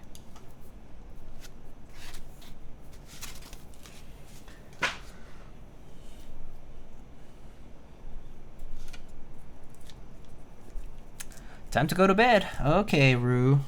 Have a good night, my friend. It's good good catching you here. I believe this port tends to short. This one right here. I'm gonna get a piece of like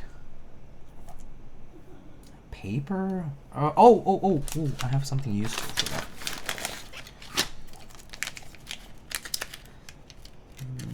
Maybe I'll use one of these stickers. Got them all.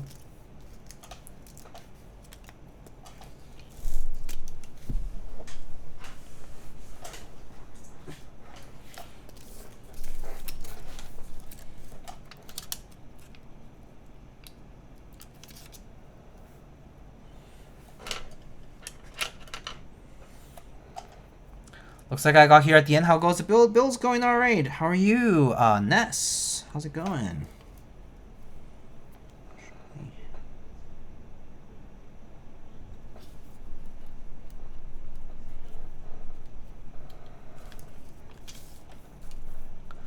What switches are those? Onyx? These are just Cherry MX Blacks.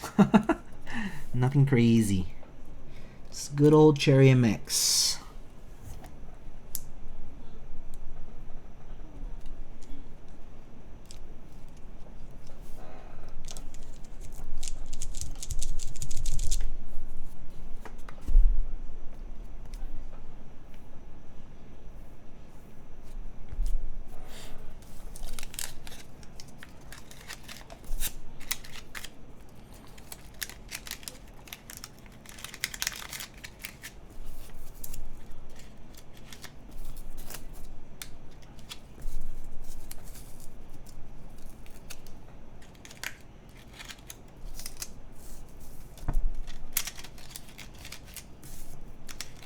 Keep all these little stickers in this bag because they can be useful for random things.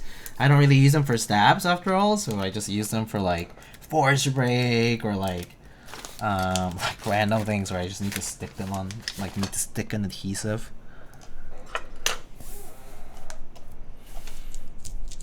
Yeah, favorite clickies. Yeah, I actually really like box clickies a lot. Yeah, so box clickies are probably in my top mentions for clickies.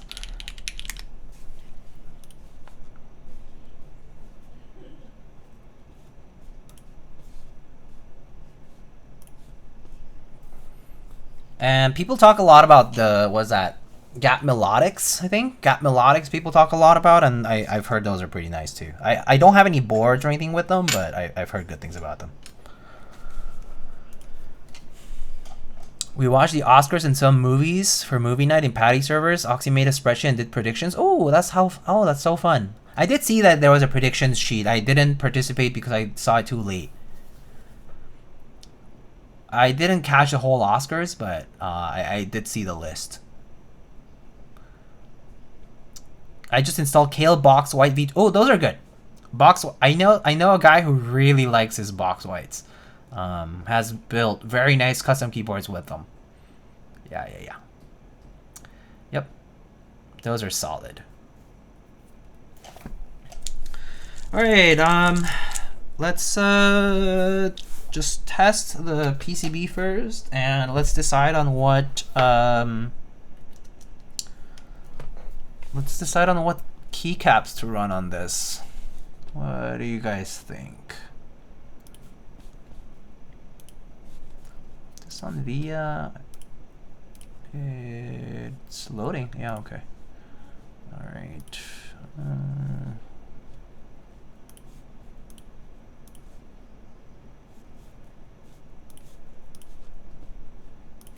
Let's see.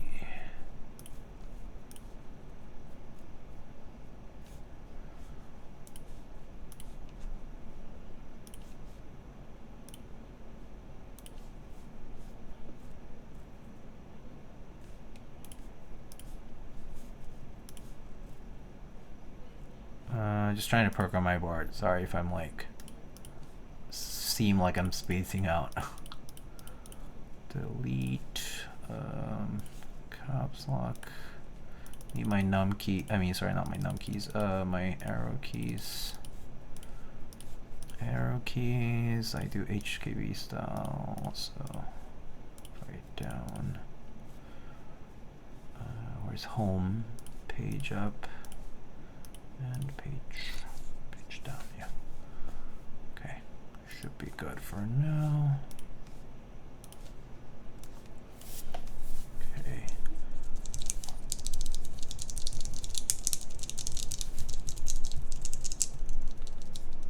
Is that rose pink, rose gold? Yeah, it's like it's kind of like like a rose goldish sort of pink. Yeah.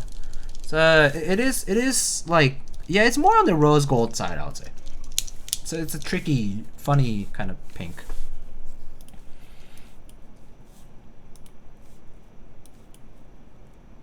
Okay, everything's working there. All right.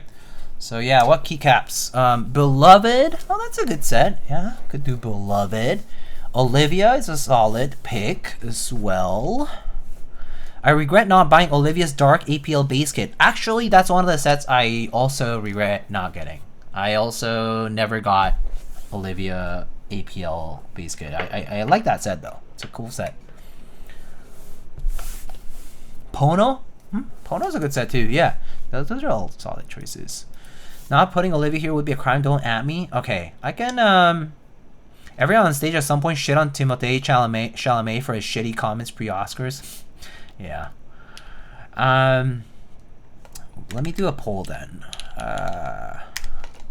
Based on what people suggested here. So, keycaps. I saw Olivia, Pono, Beloved. Let me take a look at any other sets that could work.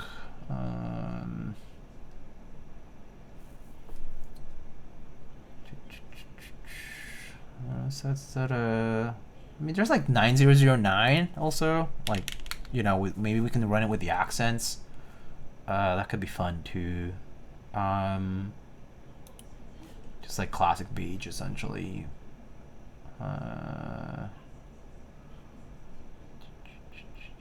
Looking at other stuff. This pink is kind of tricky, huh? I'm not sure.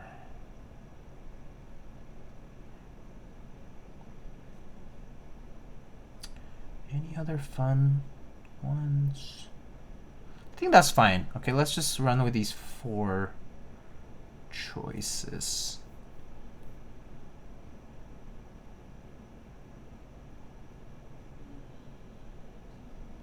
Hooty? Oh, actually, oh, the pink on that could be fun. Gray with a splash of pink, right? That's a good set, yeah. Oh, yeah, why not? Give it something different onto the poll. All right, you guys can vote.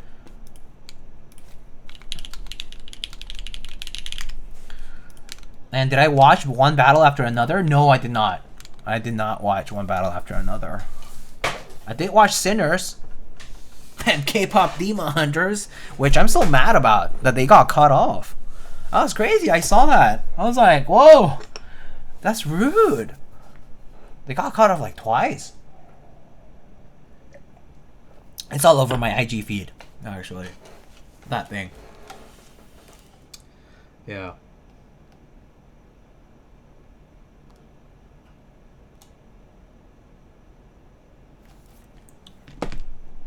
So much for Asian representation? Yeah, I know, right? Crazy. Oh well. Not like all of the casts and, you know, not cast, but, like production team and, you know, writers and directors are also like Asian, but yeah, it's crazy. And all 25 minutes early. Yeah, I know, it's all ridiculous, this whole thing. it's so stupid.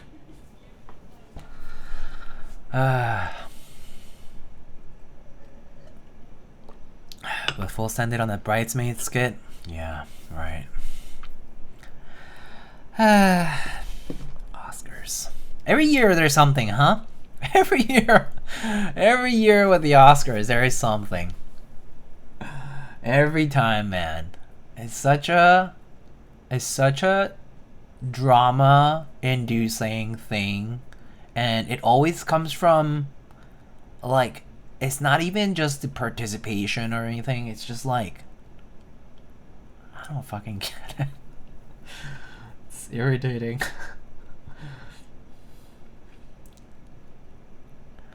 Yeah, the microaggressions are not so micro anymore. For real. Oh wow, Hooty and Olivia are tied. Alright. Do I coin toss this, or do I do a, I guess we can do a second quick 1 minute vote between the two, just as a tiebreaker, so that the people who didn't vote for those two can also pick. And if you're not here, too bad. You know, that's just the easy way to figure it out. And also, I can also take a look at what's going on with the drama. One battle we watched in Patty server and literally You did? Crazy. Wait. I'm not gonna spoil myself. One battle after another. Drama action. Oh, I see. By Paul Thomas Anderson. Based on the novel Vineland by Thomas Pynchon. Okay, yeah. I knew this. I know that this was the DiCaprio one. Okay. I kind of get the gist of it. Don't want to read too much after it. Oh wow, a lot of votes for Hooty. That's a fun set though, so I'm okay with that. Wait, what happened to K-pop Demon Hunters? Oh, the movie is great. The movie is great. So nice. But they got awards, and they cut off during the winner speeches. Like EJ went and, like, you know, said things, and then she's like passing it over to one of the guys, and he was about to say, and then like the music just like blared at him, and they cut off the mic. Crazy during the speeches. Oh, so rude. Sean Penn, Jesus Christ, man, his character in the movie is absolutely filthy. Oh, okay. The golden performance mix and mics were kind of scuffed too. Yeah. I read about that. Their outfits though, and the intro for the golden performance was woo, super nice. Love them. I'm kind of like proud Asian dad, like proud Asian moment every time I see their like outfits and all their get-ups for like the for the photos and stuff. It's so cool. All the outfits are crazy.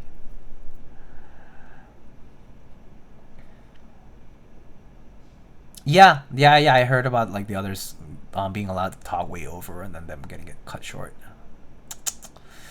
Hey, Nine, how are you, man? I was about to go get a Hooty, GMK Hooty for this. I'm gonna go get that. I'm gonna go get some water, and I'll be right back, okay? BRB.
All right, back with GMK Hooty. Okay. Let's see.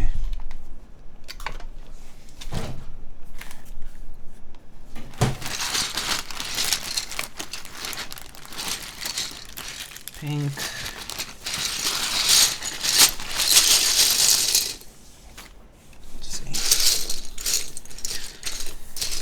GMK Hooty. Do I use these novels? The pink caps. They're kind of fun. Let's see what we end up doing.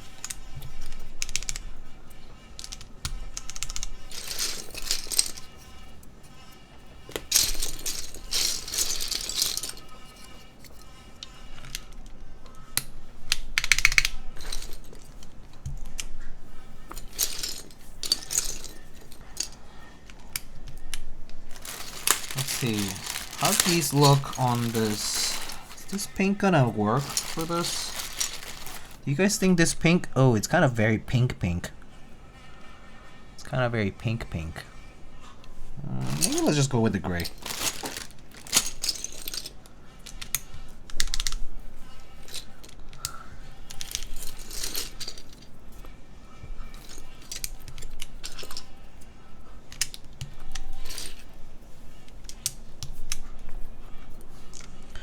Four, five, six, seven.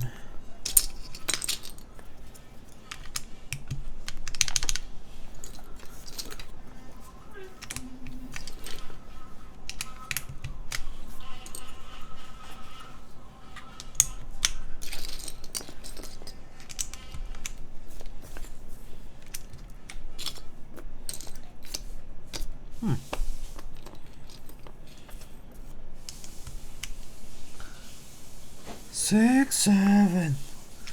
Wow.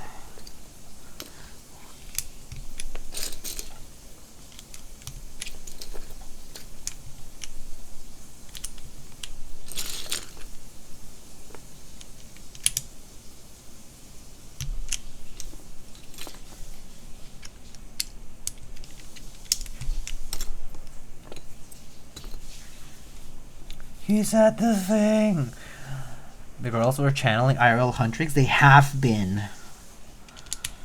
It's been cool to see. Very happy for them though.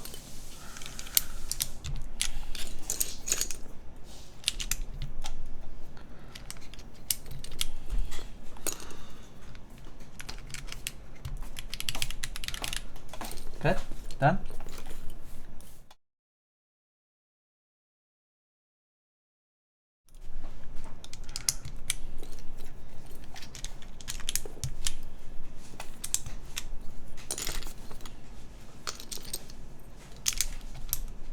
Do you like K-pop Demon Hunters? Yes, I did.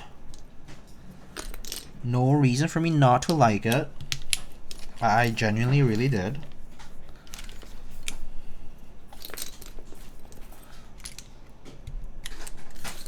I know that people say, like, some people are like, oh, kids love it. I'm like, I feel like adults love it too.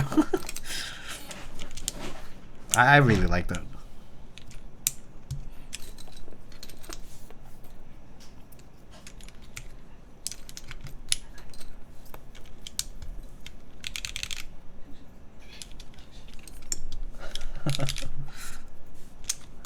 I loved it. Yeah. Yeah. I thought it was great. I mean, I kind of got emotional watching it.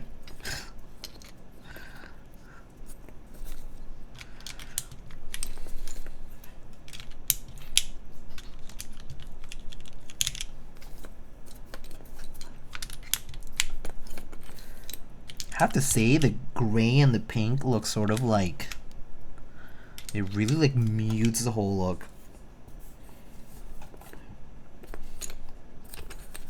I'm like sort of feeling in, sort of not. I'm not sure yet. Where's my FN key? Is it here? Yeah. Super. Let's use the accent enter here.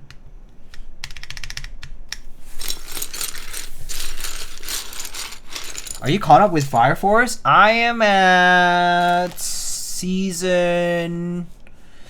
I'm in season 2 right now. Quappa. No wait. No wait. I'm in.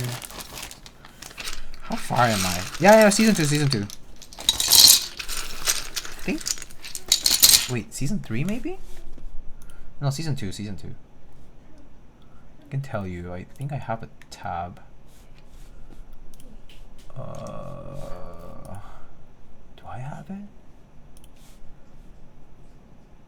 Yeah, season 2. I'm in season 2. How you feeling about Fire Force? I think it's good. I think it's like it's been fun. It's been fun. It's not like, oh shit, I didn't expect that to happen kind of thing, but it's been good. Like the plot line, it's fun to. It's been fun to like watch.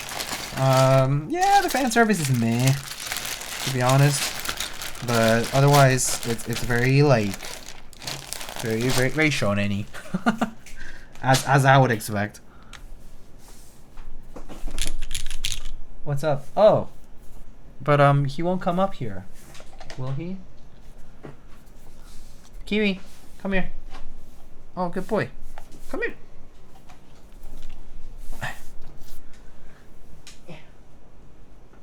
Yeah. Hi. Kiwi is here. I don't have another camera, so you guys will just have to see him eat from up here. Oh my gosh, he's so desperate for it. He's so desperate for it. I'm about to feed him some leftover churu because he had some and he's desperate for it. Just don't spill it on my mat, okay, Kiwi? Okay. High five. High five. Over here. Oh, over here. High five. High five. High five. High five me. You raised your paw earlier. Good boy. Good. High five. Good boy. Shake, shake. Good boy. Kiwi, shake, shake. Other paw.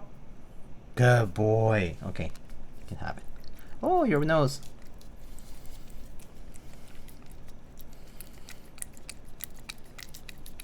Yum, yum, yum. Little sort of ASMR eating sounds for you. He loves churro. Oh my god. Good boy. Hold on, hold on, hold on. I'm squeezing it out. Gosh, you're so desperate. Here.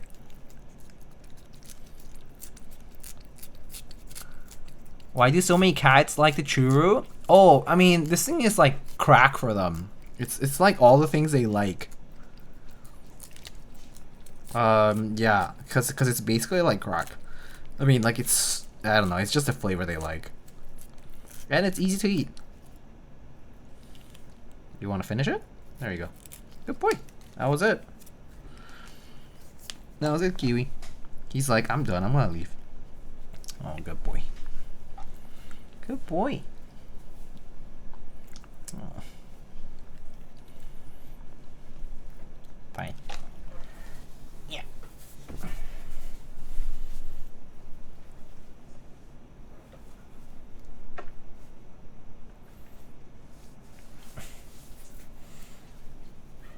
Oh, he wants to go. Okay. Complain. Okay, bye, Kiwi. Thanks for stopping by. Bye-bye.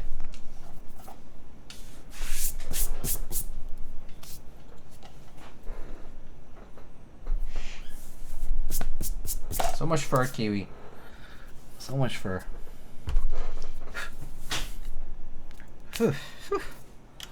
Okay.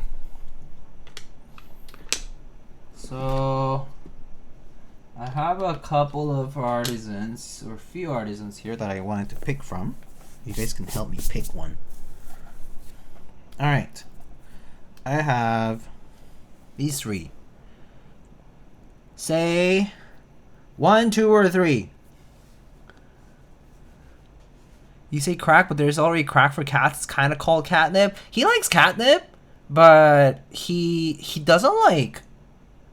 He enjoys it. I wouldn't say he goes crazy for it. 2, 2, 1, 1, 1, 1. A lot of ones. Have you tried Silvervine? I haven't. We haven't. 2 is a little hoot. Yeah, the 2 is kind of perfect actually. But actually 3? Oh. Wait, 1, 2, 3, 4, 5 ones. 1, 2, 3, 4 threes. 4 threes. And then 1, 2, 3 twos. I think I said 5 ones, right? 1, 2, 3, 4. I should have done a poll, but this works. Okay, all right. Gaff fans in the chat win. Okay. All right. Kitty Cat on the board when after Kitty Cat has left the desk. Rigged. The vote, the sample size for this vote is super small though. So okay.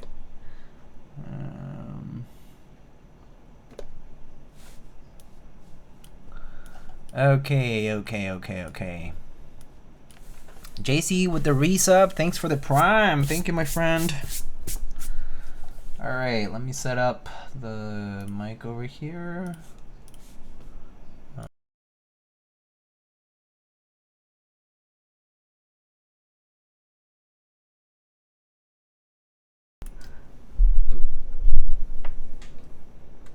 watcher going on after stream. Quappa caught me. Caught red-handed. I might actually do that. Because it is like the perfect one. For this particular key set anyway. Okay.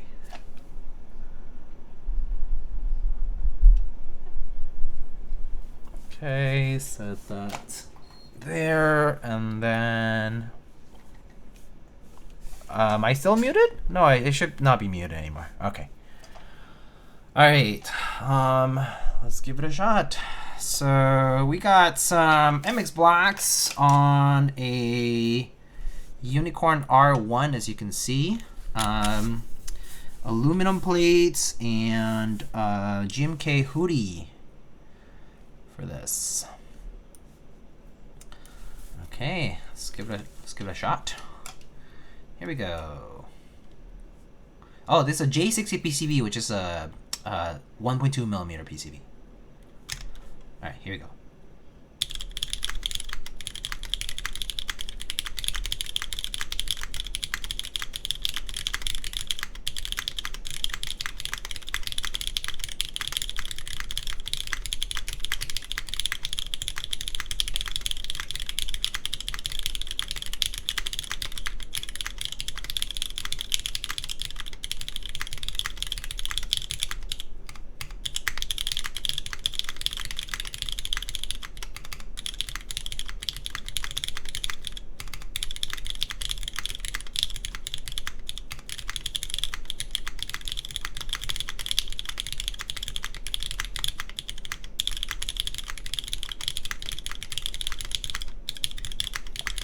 Oh no!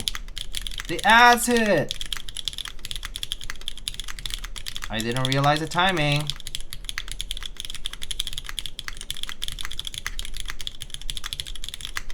I just saw it pop up.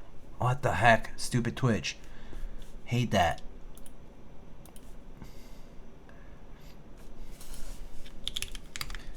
Just saw an ad hit. Oh my god. I can try this again. Spacebar a little weird. Is it rubbing or something? Maybe it's a little tilted actually.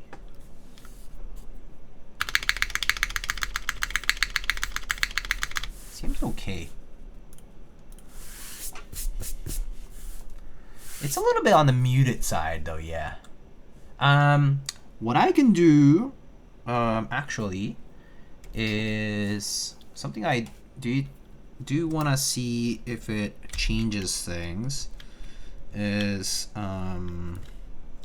see if taping up the flex cut here changes how it sounds. So I'm gonna try that. It's a pretty thin PCB, and I think the flex cut doesn't help it that much. So let me try it.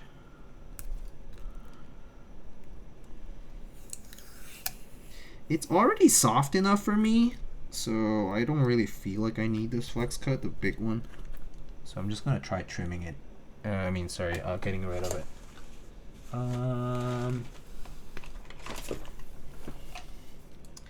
So let's just do that. Bam.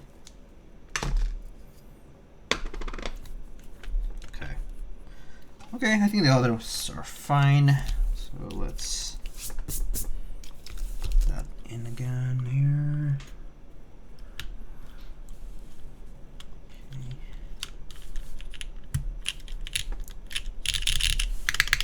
Ah, a little more volume from this. So let's try that again. Whoever invented flex cut needs to work on them fingers. Get stronger fingers. Yeah, exactly. Alright, let's try it out now. Flex cut. Taped up. Tape mod flex cut. Alright. Let's try it out. Alright, here we go. Spacebar fine. I personally don't love blacks in the corn. I think I prefer MX browns in the UNIKORN actually. I think that's my favorite switch on the UNIKORN, probably. Alright. Let's try it out. Once again, aluminum plate, MX blacks, and GMK Hooty.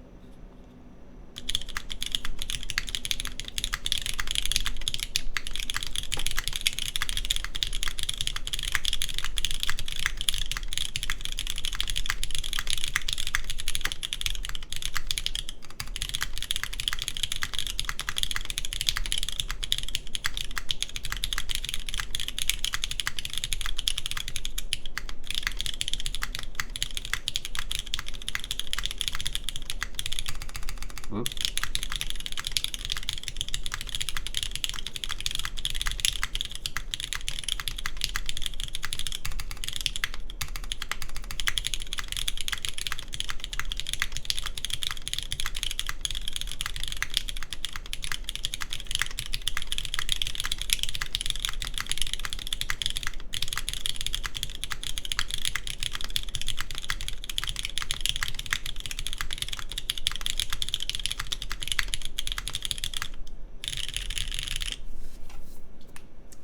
So there it is. I like the spacebar sound a little better on this, yeah. The difference is not super pronounced on the alphas, taping up the flex code, to be honest. I would say the difference there is not huge. It's still on the quieter side, probably because of 1.2 millimeter. I will say, just outright, generally speaking, I prefer 1.6 millimeter PCBs over 1.2. I want to try this out nonetheless, though, because I had it. I'm personally happy with it. Because I think it'll sound nice in normal use, not like typing test type of vibe. The MX Blacks themselves though do feel nice, so pretty happy about the switches themselves. They do feel kind of like consistent and nice. Like the lubing on them is pretty good, so I do like how they feel.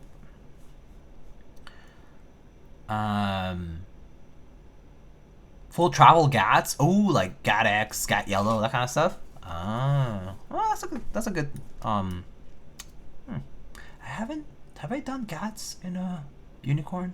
Not recently, I'm pretty sure. I might have at some point. I did tangerines when I built the pewter gray.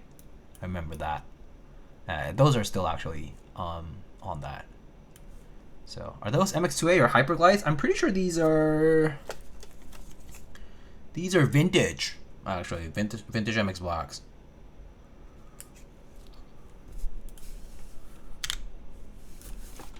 Yeah.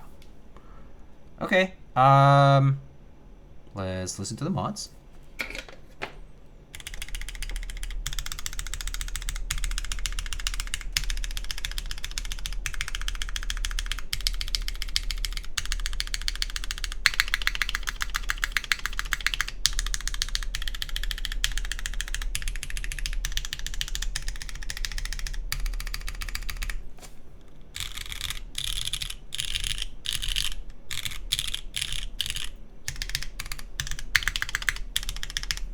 Pretty good.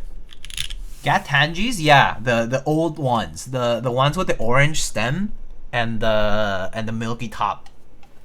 Yeah. GAT Tangis. That's the ones I tried when I built the pewter gray. If you look into my YouTube channel, you'll probably find them. I remember doing GAT Tangis on that. Yeah, the old school ones. I just had a batch of like 60-ish of them, so I was like, I'm gonna try it. It's like, they're kind of quiet switches. Very quiet, very muted switches. Those specifically compared to like other GATs, I think. Okay, I'm pretty happy with this. This is actually perfect color combo keyset for this board. Whoever suggested this should get a raise. There are a couple people who did. Yeah, Hooty. I think Conan was the first person to suggest Hooty on this. But it looks good.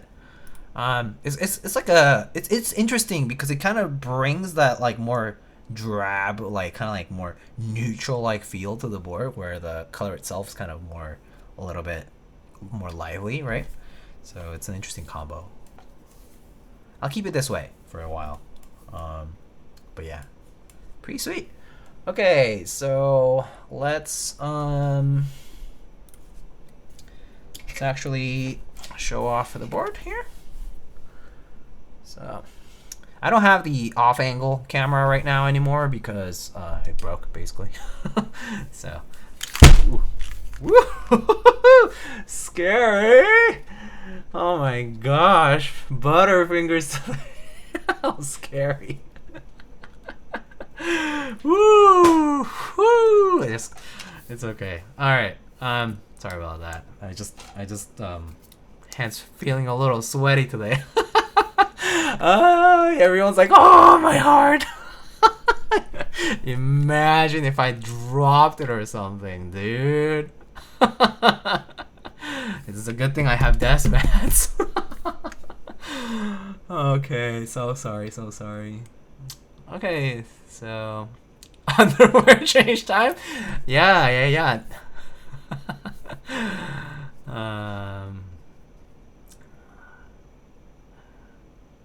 So there it is. Hooty on a light pink unicorn R1. It's a very nice color. I kind of do wish I saw this color more often on buys. An anodized pink that's not like a vibrant, pure pink is also pretty sweet. Like a more muted pink. So this is a very, very nice pink.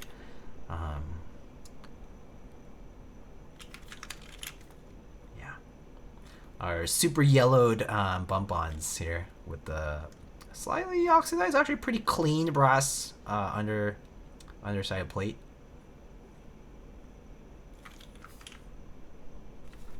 Diego, are you familiar if there's aftermarket full size? Ooh, full size? I don't think so, or at least I don't know any PCBs for aftermarket full size Philcos. I know only for the TKL, but not for the full size.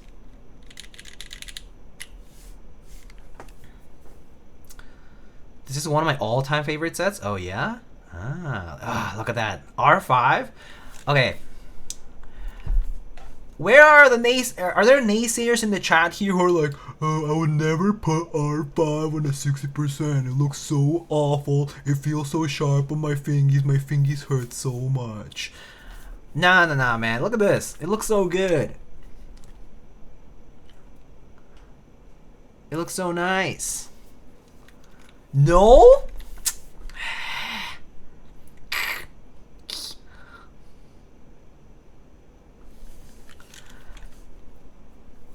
I would never put R5 on a 60, but that's because I would never build a 60. It's more about angle? Yeah, I guess so. I mean, but the Unicorn is not like the lowest angle board either. This is what, 7, maybe? I love R5. I'm an R5 lover. I love R5. Flip the spacebar and all is forgiven. Christ. Can you imagine? Flip the spacebar? I need to just do it just to show how ugly it looks. It's so ugly. Flip spacebar. Flip spacebar is so ugly. Ugh. Ugh.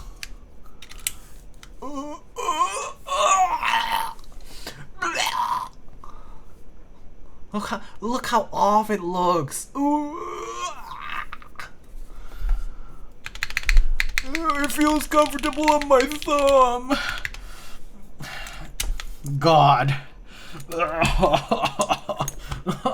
You have poisoned me. It's so ugly. Anyway. Just type properly, 5-head. I'm not gonna judge, you know, whatever. If you want to do that, that's fine. It's your keyboards. You do whatever you want. But I personally just, you know, I'm fine with it, so. R4 spacebar? There's no R4 or R5 for spacebar. Spacebar is its own profile. Yeah. But I agree with 9 though. R5 and 60% thing, it definitely depends on the typing angle of the board.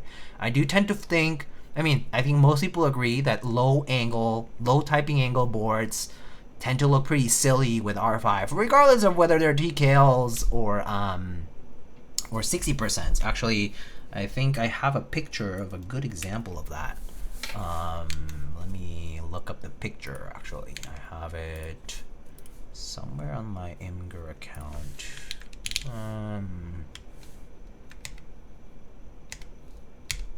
Yeah, here it is, I think. This, yeah, here. Let me open this on a new tab. Donde está mi? Okay, here's my browser.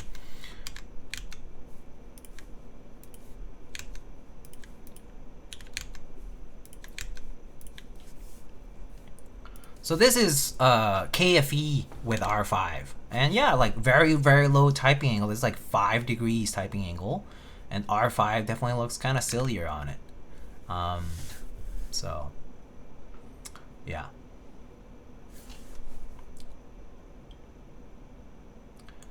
So yeah, like higher typing angle tends to work a little nicer with R5 bottom row. Worked on HHKB much better. You mean flip spacebar?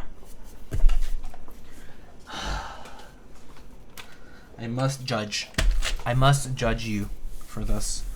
It looks better on the HHKB.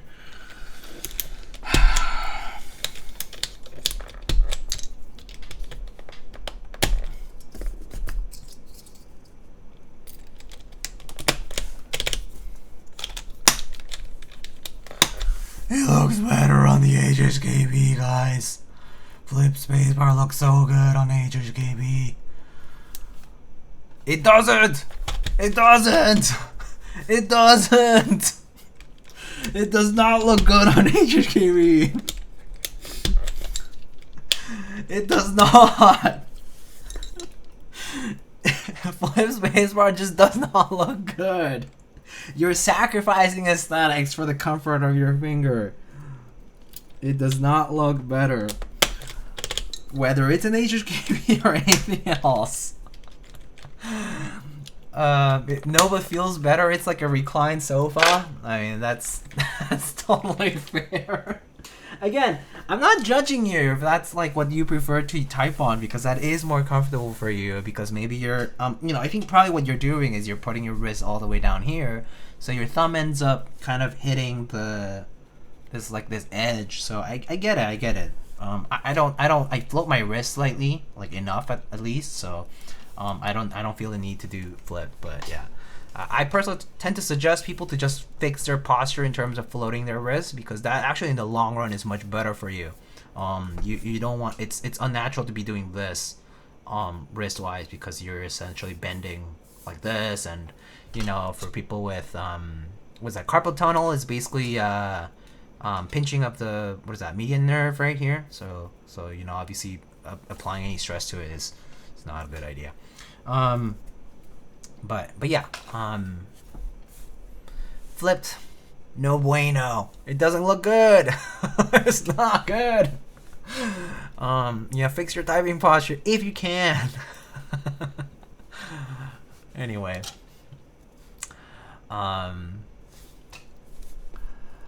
that's always fun. Okay, so let's see here.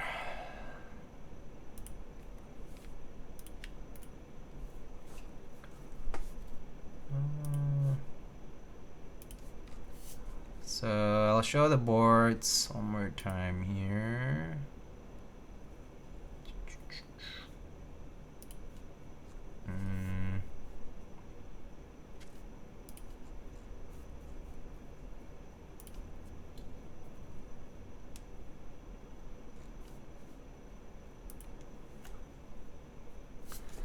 Okay, actually that's fine. Alright, one more time here. That's for the thumbnail, I guess. The unicorn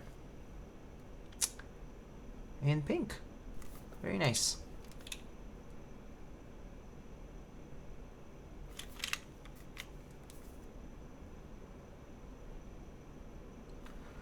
Alright, so I guess that's it for today's build, I think, right? Is it weird to like typing on the laptop? No, I love typing on my laptop. I use a MacBook for both work and just personal use. I really like typing on, at work I type on my laptop a lot more than I type on a keyboard, like on a separate external keyboard. I do have an external though, but I end up typing on the laptop a lot more, actually. Yeah, I like typing on laptops. Yeah, it's different. Also, it's just convenient. It's a convenience of it for sure. Especially like if you're using like external displays, and like sometimes like the like the main display is still, or like one of the displays that you're using a lot is still on the laptop, I prefer typing on the laptop. But for example, if I'm doing the fold, like the folded notebook version of it, like where you just have it closed, clamshell closed, and you plug it into external monitors and you display stuff on the external monitors, right? Like whether it's 1 or 2, then I'll use an external keyboard. I mean, not just because it's out of choice, like you don't have the choice to use the laptop keyboard, but more so because like the main display becomes a thing kind of like higher up. So yeah. Yeah.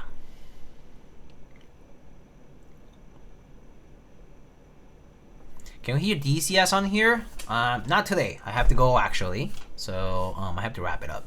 But I can do it next time. Oh!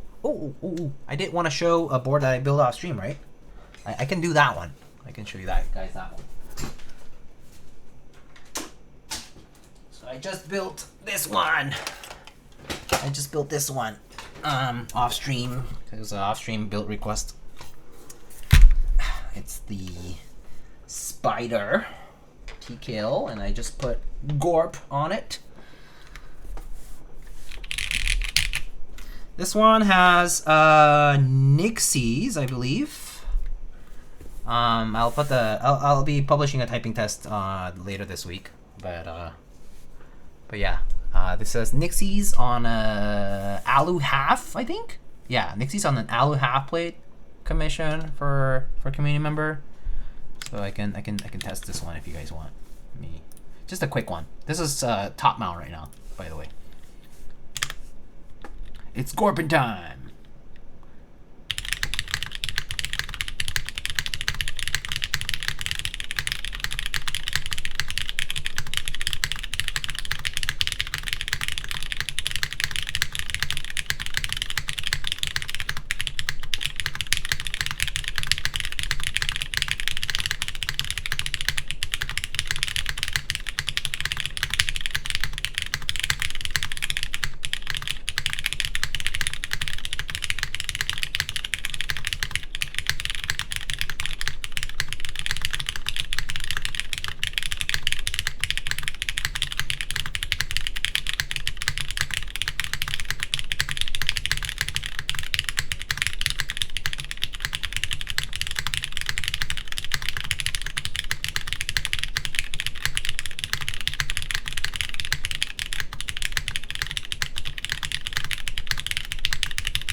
Man, I choked at the very end there. Well, too bad. Well, 140. Damn. I actually was pretty fast on that one. But yeah. Yeah, much louder than the UNIKORN that we just built. That's for sure. But pretty nice, right? Pretty nice.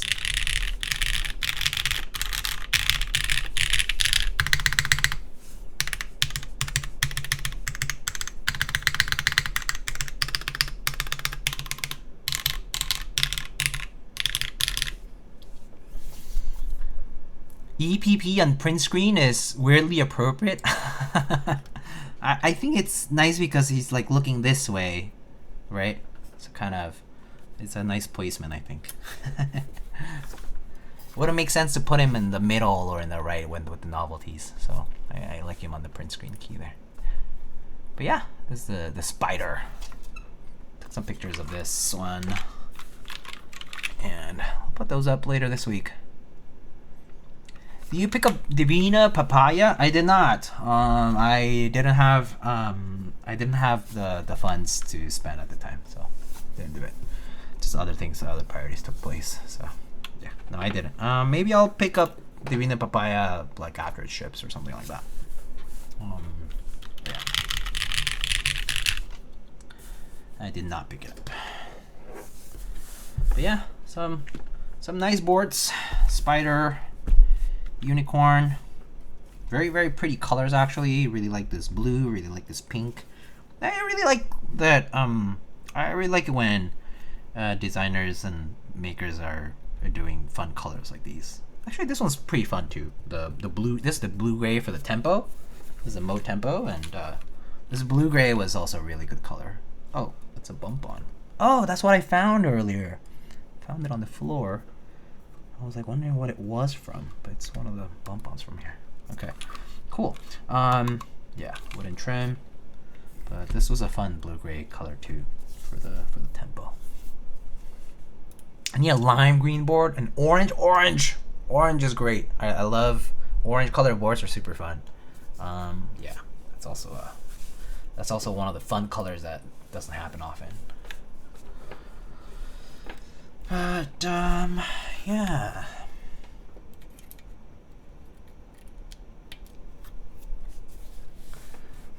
I personally go plastic plates on top mount, but the slabs, yeah. I think the spider sounds pretty good with Lube. Looks fire. What do you think of the spider? Not crazy with how mine turn out. Mainly the mods. Oh, what do you not like about it? Does it sound too quiet or something, or too loud? The mods too loud relative to the alphas, or the opposite? But I personally really like the spider. I think the spider kind of captures a lot of that like look-alike, more of the like classic custom keyboard, and then has the modern features all put in, like, you know, like the connection for the USBs all the way at the bottom, like very close to the desk, and it's like nice and parallel to the desk, so that's nice. But it's, you know, the little like LED here is a nice thing, a little nice touch, I guess. Like, you know, it's like elegant. So I like what Pliworks did with the spider. Kind of has all the classic top mountness, like top mount style board of it. F12 TKL. And then has a little extra few things for modern flair, I guess. But it's a solid board. I prefer it on top mount, I think. I did try O-ring on this. A little bit louder, I think, actually. But I think I prefer the top mount for this one. I think the resonance in the case suits it better. Yeah.